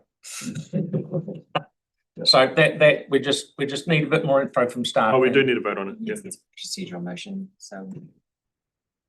No, we didn't do procedural, we just, Are you just withdrawing it and deferring it to F&P? okay, so thank you very much, we'll move on to the next. I'm happy to move 18. And I'm happy to second it. This is as plain as nose on the base. It's the third one that we're putting in the city. It isn't costing us a brass razoo. And I'm sorry that it's taken as long as it has to get to the point of having the third one. Zero. A brass razoo. You're too young to know what Yeah. I don't know what I'm voting on. I'm too young to know what a black. Yeah, obviously you've never seen one. Right, so Sure I will. all those in favour, number 18, aye, against, thank you, brass razoos for everyone. That's Okay. fine, it's, yeah. Number. Yeah. Smashing through these. Yeah, okay, so what I'm gonna attempt to do now is put 19, 20 and 21 all together. Because they're the same thing, they're just in different areas. Right, so Jacob, you wanna just tell us the crux of what we're doing? Yeah, basically this is dealing with 3 locations where councillors previously resolved that they want lower speed limits, but due to a change in the law, those can't be enacted. The law is pretty prescriptive around the limits that can be installed, so in some cases we actually cannot install what has previously been resolved. In other cases, it's just about the fact that we need to follow that procedure of consultation and production of information before any decision is made. So the decision therefore in all 3 of these cases is essentially, do you want us to go out and do that consultation, or do you want to go back to the pre-existing speed limits? Okay, so that's in a nutshell, we either, no, okay, all right. Look, I'm gonna move option 2 for all 3. As you said. Sorry, I'm just catching. Thinking, I don't know. Sorry, councillor, which item? Maybe one. 3. Thank you. Sorry, no, what is option 2? Consult. Right, It's 4.18, page 273. okay, so Melanie's moving that we go out and consult. Now, just a question for you, Jacob. If we go and consult, it will cost us 120 grand. It's 40 difficult. grand a It's consultation. difficult to say, but it wouldn't. It feels like that's probably about the right amount of money. But that's not a project cost. So I've tried to differentiate that. There are quite a lot of costs for things like consultation that are part of overheads rather than budgetary projects. But yes, it's probably of that order. Just check if we were doing them all 3 at the same time, would it be 120, or was it just per single consultation would be 40? You'd probably get some efficiencies if you were to run all 3 at the same time, I suspect. It's difficult to know how big that would be. Oh, you'd have to think. Yeah. But they're in the order of 30 to 40 grand each. Probably, yes. I think it's probably fair. Yeah. So our option, just to ask you a question, is we can't do the 30 because the government said no. Yeah. Either just go to 50 and we're happy, or we can go out to consultation for. Yes, yes. In the case of the Norwest Arc one, that was resolved to be 40 anyway. So we would be going out to consult on what council has already resolved. But yeah, in the other 2 cases, it had been resolved to be 30. So we would have to consult on 40. If we don't go for consultation, it's 50. Yeah. And if we want less than 50, we go for consultation. Yes. Okay. That's pretty clear. Is there any other questions, or should we just go into, oh, sorry, Tyler, you did have a question. Just to be able to inform the next decision, I'm just wondering what schools are currently on the routes between Island Road and Aorangi? We're going out to Hillwood, sorry. From the top of my head, I think you've got Island, Wairaki, Burnside High, within the vicinity. Vicinity, but not on. Yeah, people Yeah. travelling to school, not very near it either. Kia ora hau, all that, that's just where people are. They're not on the road. Not directly on the road. So if they're not on the route, To consult, we leave it as copy. I mean, they don't use it. and that consultation cost seems a bit more exorbitant to the other consultations that we've had in terms of budgets and pricing. Can you tell us? We normally do is we put in the cost to the project. In this case, I've tried to give a sort of fairer reflection. Like I said, our consultation team aren't charged for projects, they're a overhead. So you've separated this particular one outside of the project cost? Yeah, I think I put both costs in there and tried to say this is what the cost of the project would be, and this is the likely overall cost to council. And is there extra rates that go on top of that, or is it already baked in? It's the funded cost already. But already, Additional cost, our consultation team. Rates are in the. Yeah. but just to be clear, just so the public can hear, it's not adding to rates. So if we decide to go consultation, it's not adding to rates. Yeah. No. And we're still spending money. We're still spending money. But you could spend that money on something else. Yeah. Okay, opportunity. More speed bumps. Yep. Get 3 more feet, huh? Just wondering about the time. I've got enough. Time frame for a consultation, if that did pass today, would that be pre-election or would that have to be after? I don't think we could come back this side of the election, so we could probably do the consultations. Because it's six, sorry, so I'll take a step back. So we have to produce the information, which shouldn't take us too long, probably 2, 3, 4 weeks, I would think. Then we have to do 6 weeks of consultation, then we have to produce all that information and the reports, and then we come back. So it will be in the new term when we come back. Yeah. That's right, okay, thank you. And this is almost similar to what we're doing down to Cannon Street. It's exactly the same. Exactly the same. Okay. Sorry, Mel, you done the question you just moved? Tiles again? Sorry. The streets that I'm reading here, Condell, Matsons and Aorangi are the ones I'm probably worried about in terms of speed, particularly 50 kg or more. Yeah. Do you have the average speed across these streets in? Not off the top of my head. From memory, we have. I think we looked at whether these should be Greenway. My memory is that I think the average speed is just over 50 on Aorangi, but I couldn't have to go away and confirm that. Yeah, okay. That's the main one I'm really worried about in terms of the speeds. The other ones, you sort of can't go 50. The environment sort of tells it, but I'm just wondering of a way forward. Because Aorangi, there is significant speeding around there, and those people in here would love a good rumble on the road. Picking up, we'd be here all day, you just got Okay, to okay. consult and that might come out of the consultation. Yeah, that's fine. Can't speed down Aorangi Road anymore because you can't go across one. Victoria.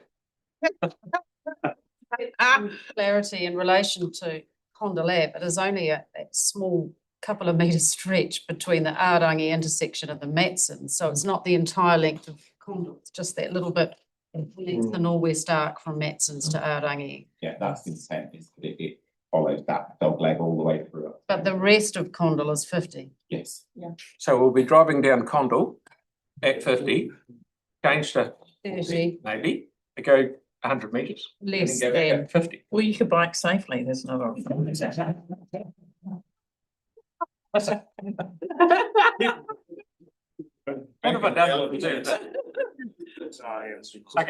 nicely. No, so Mel, you had a second of it? I don't know. Yeah. Jake seconded it. You got that, Katie? Oh, I did. Oh, that's it. Okay, so we'll go into debate. There's no more questions to be had here. Anyone like to debate this and try and plead their case? Sarah. Kia ora. So across the country, communities have pushed back against a current mandate from the central government to increase speeds from where they had been approved to be lower. Because for the most part, communities, neighbourhoods, people living within communities want themselves and their children to be safer on their streets and to have less noise on their streets as well from the traffic. So one of the things I get most from the community is please slow down streetcars on my street. And whether people are asking actually for speed bumps or for slower speeds, those calls come from the community all the time. And I know there's been many people who have been waiting for a long time for their streets to be slowed down, that are disappointed that that's no longer possible. While I understand the new rules in place, I'm not going to vote to increase speeds because I don't believe that's safe for children.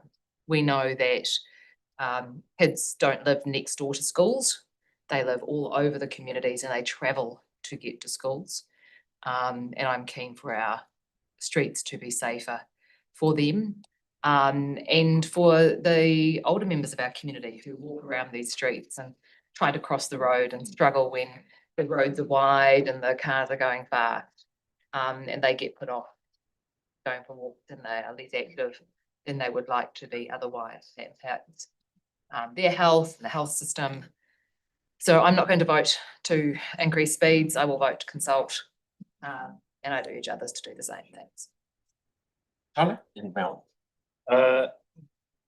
Yeah, so there were a few streets which physically it's hard to go 50 in some of these connectors. The ones I was really worried about was Aorangi and Matson's particularly.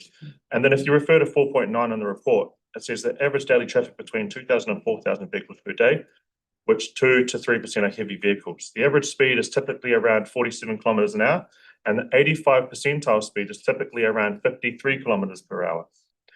And that there is a red flag to me, because now I actually have to go down that road every day, dropping my daughter to school.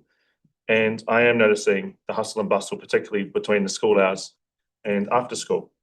And while you can't necessarily go 50 kilometers in some of those high traffic areas, the problem is that I've got is between the rush when you're trying to turn right or left, etc., and trying to catch those gaps, people speed up.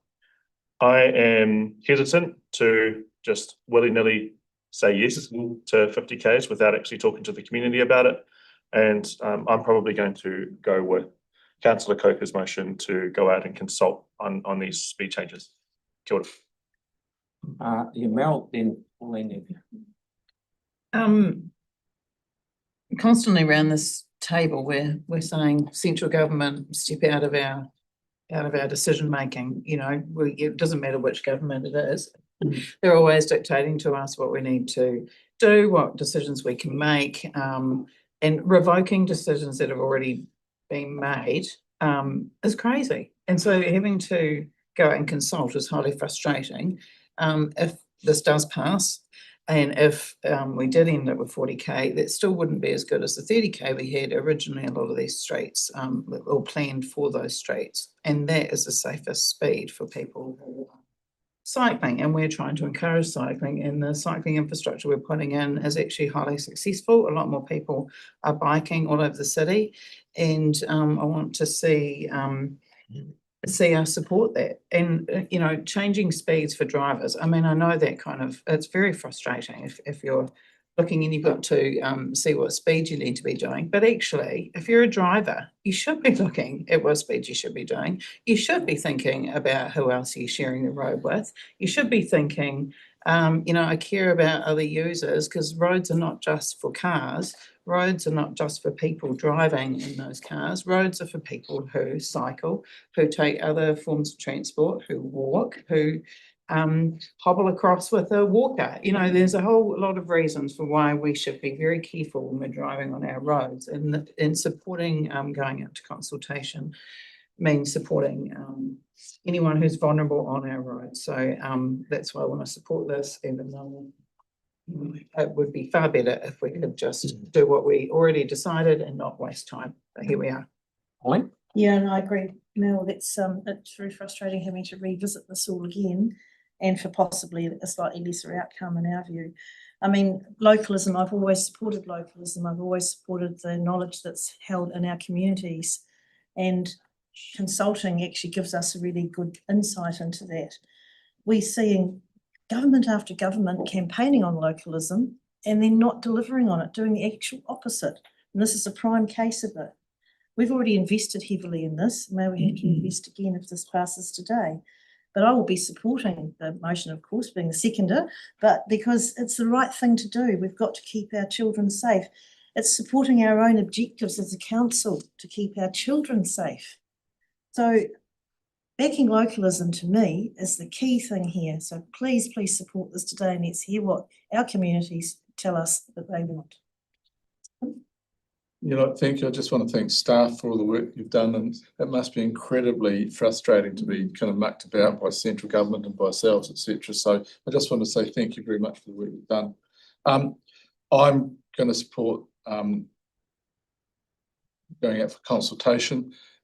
I mean, it just irks me that we've got to spend some money to find out what I believe many people will know. If you're looking at Antigua Street, for instance, it's a block.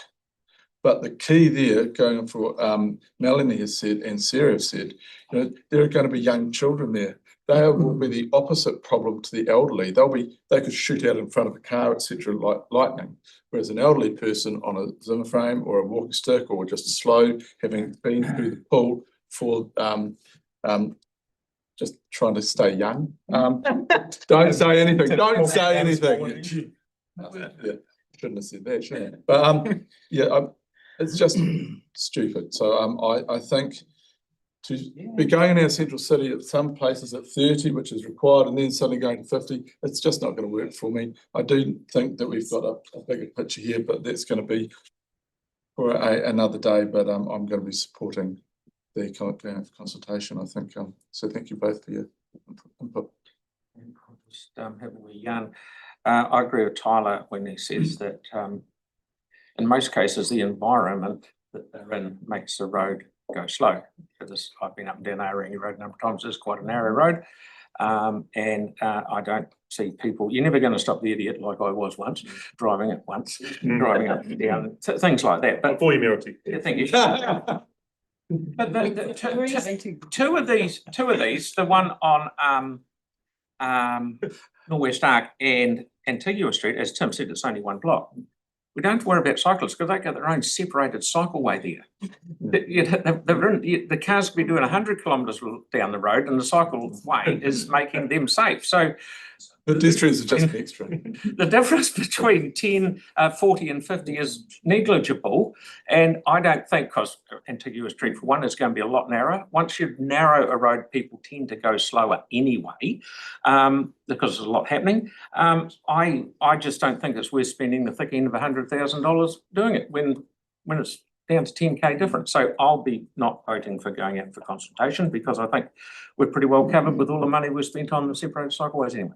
So, where are we at? Who did what? Mel and Pauline. Yes, so the alternative recommendations for consultation are now outlined across all three items, 19, 20, and 21. So you'll see it there that it's, sorry, Jess. There we go, that in accordance with the requirement with the land transport rule, it's instructing staff to undertake consultation. So we've had these recommendations prepared if option 2 was moved today. No, thank you very much. That's clear. So here we are. We're putting it to the vote. If we want to go out for consultation,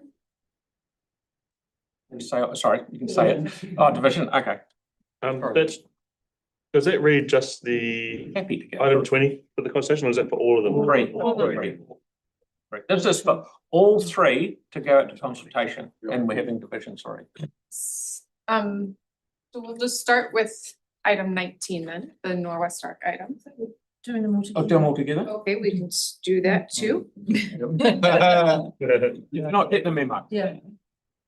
Bill, no one listens to you. That's a good position. So items 19, 20, and 21 for consultation. Yes. Deputy Mayor Cotter. Aye. Councillor Barber. Aye. Councillor Coker. Yes. Councillor Donovan. Yes. Councillor Fields. Yeah. Downright. Councillor Goff. No. Councillor Harrison Hunt. Yes. Councillor Henstock. Yes. Mayor. No. Councillor Johansson. Yes. Councillor Kewen. Councillor McClellan. Aye. Councillor Moore. No.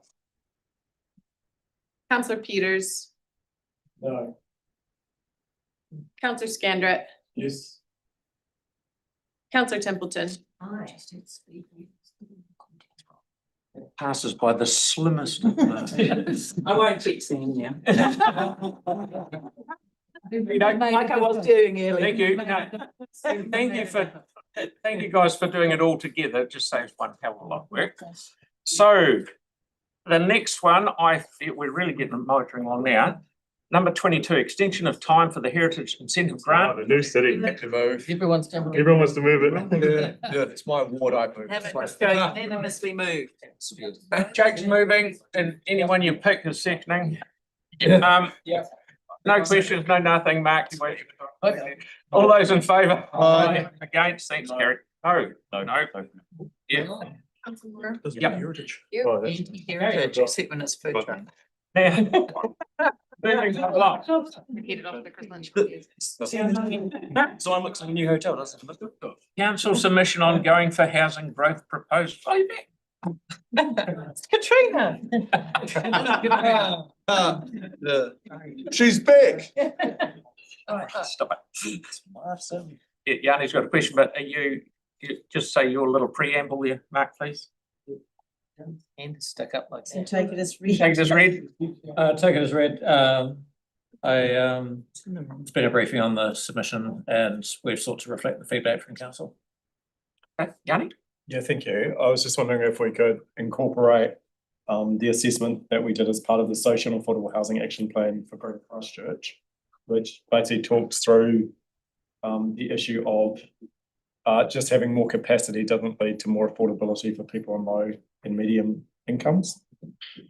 So I was just wondering, given we've heard around the homelessness situation in our city, that we should be making stronger reference to actually there needs to be more work done on intervention. So yeah, I'm happy to circulate the text. I mean, just to quote, basically says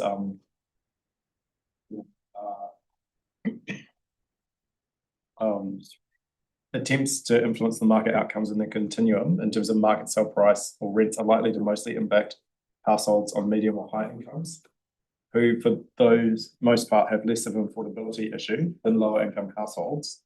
Moreover, while GCP councils have recently adopted enabled planning frameworks which could encourage more market-based housing, this is unlikely to assist in the supply of affordable housing for the neediest low income households. So that's a direct quote from the report research that we've had previously. And I'm just wondering if we could just put a section in here saying that we remain concerned at the increase in homelessness and that there still needs to be intervention in that sector, or that aspect of the market to improve outcomes for those that need it the most. Just my question, The vote against all of them. Mark, are we putting, and I agree with what Yanni is trying to get to, but are we putting in something that really, as a council, we just had David Close in here talking about the little small one-bedroom units, and we should encourage things like that on land that we've got. Don't worry about going to government, we can do it ourselves. And we can lead the way. You know, we can tell government whatever we like, whether they listen or not, it's a different story. But we do our own thing. Bruce Rendell was here, he told us about this land in Blake Street. David Close came up with a bloody good idea, I reckon, and if that helped get 10 people out of a car, we're on a win. So I think we're doing it ourselves. We can maybe write it into your submission, but I think we just let the government do what they're doing. We'll look after ourselves and be the leader in the country. That was a question mark. Yeah, the question is, Celeste's got a question. Anything. I guess it was, yes. Hang on, we might respond to Yanni's. Yanni, please. Can we put it in?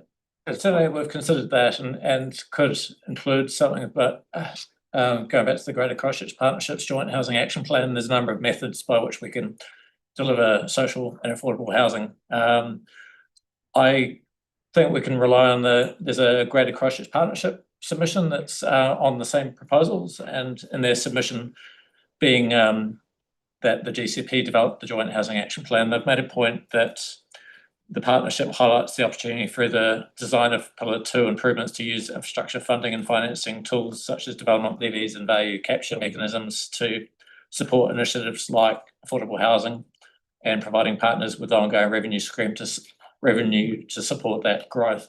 So we've certainly picked up the social and affordable housing aspects in the Greater Christchurch Partnership submission. There's nothing to preclude it being in this submission, but Covered anyway, is what. it's covered in the Greater Christchurch Partnership submission. Thank you. He's also noted it in, it won't hurt to have it in ours, it just reinforces the message. He's noted it in point 34 in the submission. Okay, sorry, Emily. Celeste, do you have a question or are you just? Yeah, it was really just clarifying because my understanding, I agree David Close's presentation was fantastic, but ultimately they still have to get funding to deliver these things. So when we say council's leading the way, we're, in this case, we're providing a lease, but they don't actually have funding. So that's something that we need to be supporting if we say that we're leading the way. So it's more of a comment, but making sure that that is captured in the submission is saying council needs the tools. So if you think that's been represented in the report, that's the key thing for me. Silly, just with reference to Councillor Harrison Hunt's point, paragraph 34 does of the submission, not of the report, talks about many factors impacting housing affordability, which is to Councillor Johansson's point, and that is on demand side as well as social development policies. We recognise supply is important, but we urge council to tackle housing affordability issues holistically rather than relying on supply to deliver affordable housing. Okay, we if you can find a way to put a sentence in there along those lines, talk to Councillor Johansson to sort of. Oh, what I just described in the It looked like you just said when I was talking about I was to you. You're just Quite put something in there. Into the GCP stuff. Okay. Yeah. So, righto, so Tyler's happy to move this on, we'll have to second it. Okay, so yes, Pauline will go Oh, into. not full debate, just want to thank you. I think it's an excellent great submission work, yep. again. And I think mainly coming back to my view on localism, which I just spoke to before, but once again, this is, and you've asked for flexibility here. So there's a lot that you're supporting or we're supporting, but we need to give local councils flexibility to sort out arrangements for our own areas that suit our areas better. And we also need to look at intensification in the right places, which is part of localism as well, and being careful that the big cautionary red flag here is the unplanned growth aspect of it, which would have big impacts on infrastructure costs and particularly around our transport planning. So I think it's really good that you call that out strongly. Also, housing quality called out again, making sure that we recognise that sunlight and basic needs are still really important. And we talked about that in our briefing as well. So I think you've captured all the things that we were really concerned about at that time, but particularly I'd just like to reinforce that the local voice must be listened to and we need flexibility, not this top-down approach all the time. We need to be recognised as knowing what we need ourselves. So thank you. I'll be supporting this today and really good submission.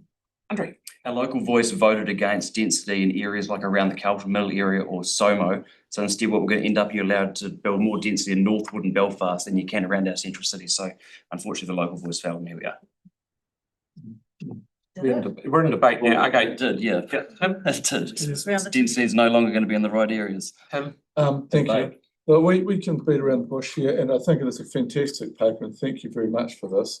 But the fact of the matter, and Melanie mentioned it a bit earlier on, it doesn't matter which political party it is in government at the moment. The fact of the matter is we're in a housing crisis because 40, 50 years we have been selling our land and allowing non-New Zealanders to buy it. They inject a huge amount of money. That changes the fabric of our country. It really does. For council then to fund social housing as a band-aid on a main artery that's bleeding. We have got to change as a country. Smaller countries like the Cook Islands, etc., they woke up to this a long time ago. You can have a very, very wealthy individual come in and buy half the country, which totally destroys that fabric of that community and that whole social structure. We have this now, and we've got to change what we're doing. Our economy is based on real estate. if you looked at Germany, that would be seen as an epic fail, and it is. So I know it's my rant, but it is an actual fact, and I will stick by it. Thank you. Tyler? Oh, that councillor's. Just saying. I agree with a lot of it, but it sounds like that first part was taken out of the Winnie playbook. Oh, You know, yeah. Same age. you know, the problem that we see around house prices is actually around generational issues. We've got a generation that actually bought their house for practically $20 and selling it for 2,000. So, you know, a lot of them have multi-owned homes. They've probably got up to 5, some of them. And this is just your average nan and granddad that have actually bought into the housing market, which again, we see, which many people would call old money. And then you've got people like my generation or even younger having to pay $700,000 for a 2-bedroom home because they want to just get on the market themselves to build up their family. I mean, even myself, you know, our family, we had to buy a 3-bedroom flat with a sleep out that was a bit wet and cold, and that was for $327,000. If you look at the house prices that went up after the boom, it went up to $500,000 on average. So, you know, those are the things we need to think about. Our generation having a hard time with that. So one thing I really liked about the submission is it quoted in point 33 about urban environments and creating a blue-green corridor and ensuring that the environment and the amenities within the houses are good for all people, not just single homeowners, multi-room homeowners, families, old people. Everything needs to be having good amenity, good environment, build around transport corridors, go near shops and infrastructure and commercial activity. It's great. So that's one thing I really appreciated. I think the submission was fantastic. Staff did a great job, and I'm looking forward to seeing what Chris Bishop comes up with in terms of housing growth. Kia ora. Footage goals, Aaron? Yeah, couple of aspects I'll touch on. I myself am not scared of foreign owners coming here and buying properties. I don't mind. Actually know a lot of people in the Filipino community that had the opportunity to come here to help with the rebuild, and their wives work in the hospitals and in the older people's villages and stuff, and a lot of the men working in the trades. They're fantastic members of our society, and they get to move from a country where they'd never have the opportunities, them or their children, and come here. And when you go to the citizenship ceremony, you see them happily sign up to a life that, and we're all immigrants here, and that's part of what makes our incredible culture. So I have no issue with that. My issue is around the aspects of the housing market, which no one's touched on, which are non-productive. When you take out the cost of the land and the actual building itself, and I mean just the tradesmen that build the building, that's not a big chunk, or it's a reasonable portion of your cost, but it's not all of your cost. There's a whole lot of people clipping the ticket, and I'm pointing the finger at health and safety for one, because the press did an article, I'm going to say 3 years ago, that said that the average health and safety cost per house in New Zealand is $45,000. Where's the value in that? Because and people will say health and safety, yep, but when I was on the health board, it was clearly shown to us that the accident rate never went down, A&E numbers never went down, ACC claims have not gone down, and workplace deaths have stayed about the same. So all of those billions of dollars spent have not changed. You know, they're all population percentage-based numbers. It's no one's any better off, and industries themselves, we've dumbed them down, and so there's a lot of costs now that go into housing that weren't there 30, 40, 50 years ago, that make housing more expensive for no real gain. And the other part of the equation is, once upon a time, almost no one under the age of 40 ever bought a brand new house. You bought into the bottom end of the market and worked your way up. That was always the Kiwi way. You usually bought the cheapest house you could afford in the neighbourhood that was most desirable for you to live in. And then you worked your way up. That was the Kiwi way. To own a house in your 20s that was brand new was just almost inconceivable. And for the kid that grew up in Woolston in a Keithay home for half his life, that was a good start. And my mum and I had come from a boarding house prior to that, so it was a huge leap up. And I enjoyed it. And now I live in Herewood, next to a crematorium and an airport, and I don't know about that either. I love the area. I'd live next to the runway, but I'm grateful for the house that I have, and I love my neighbourhood. But we all work our way up, and that's how we get there. You don't start at the top. Yeah, what are you doing for a holiday? Smell a two-stroke. Yeah, thank you. I think Christchurch provides, or Greater Christchurch provides a really interesting case study and what happens around capacity versus affordability. And according to Stats New Zealand, when you look at, for example, the inflation that we've had, the rents in Canterbury have gone up higher than other parts of New Zealand. So for a region that has about between 55 and 65,000 extra capacity at the moment for housing development, we've got some of the fastest growing, we've got one of the highest rates of rental increases according to the inflation statistics that came out from Stats New Zealand compared to anywhere else in the country, including places like Auckland and Wellington, which do not have the same capacity for development that we currently have. So fundamentally, just enabling more capacity for housing isn't actually addressing it.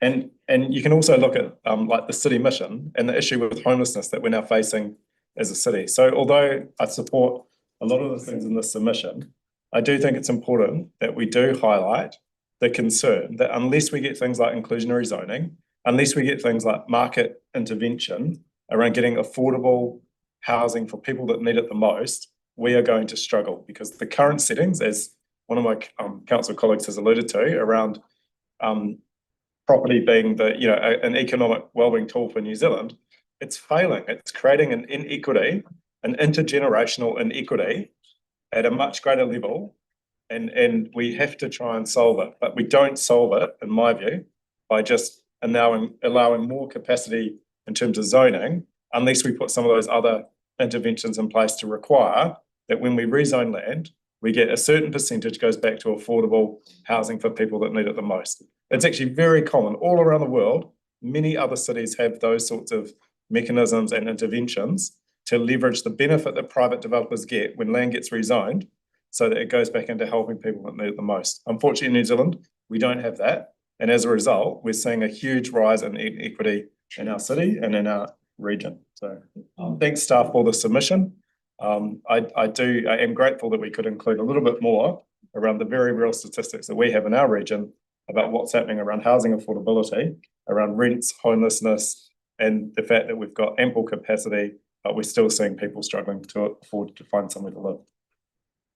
Right. I've heard enough, but Mel's one.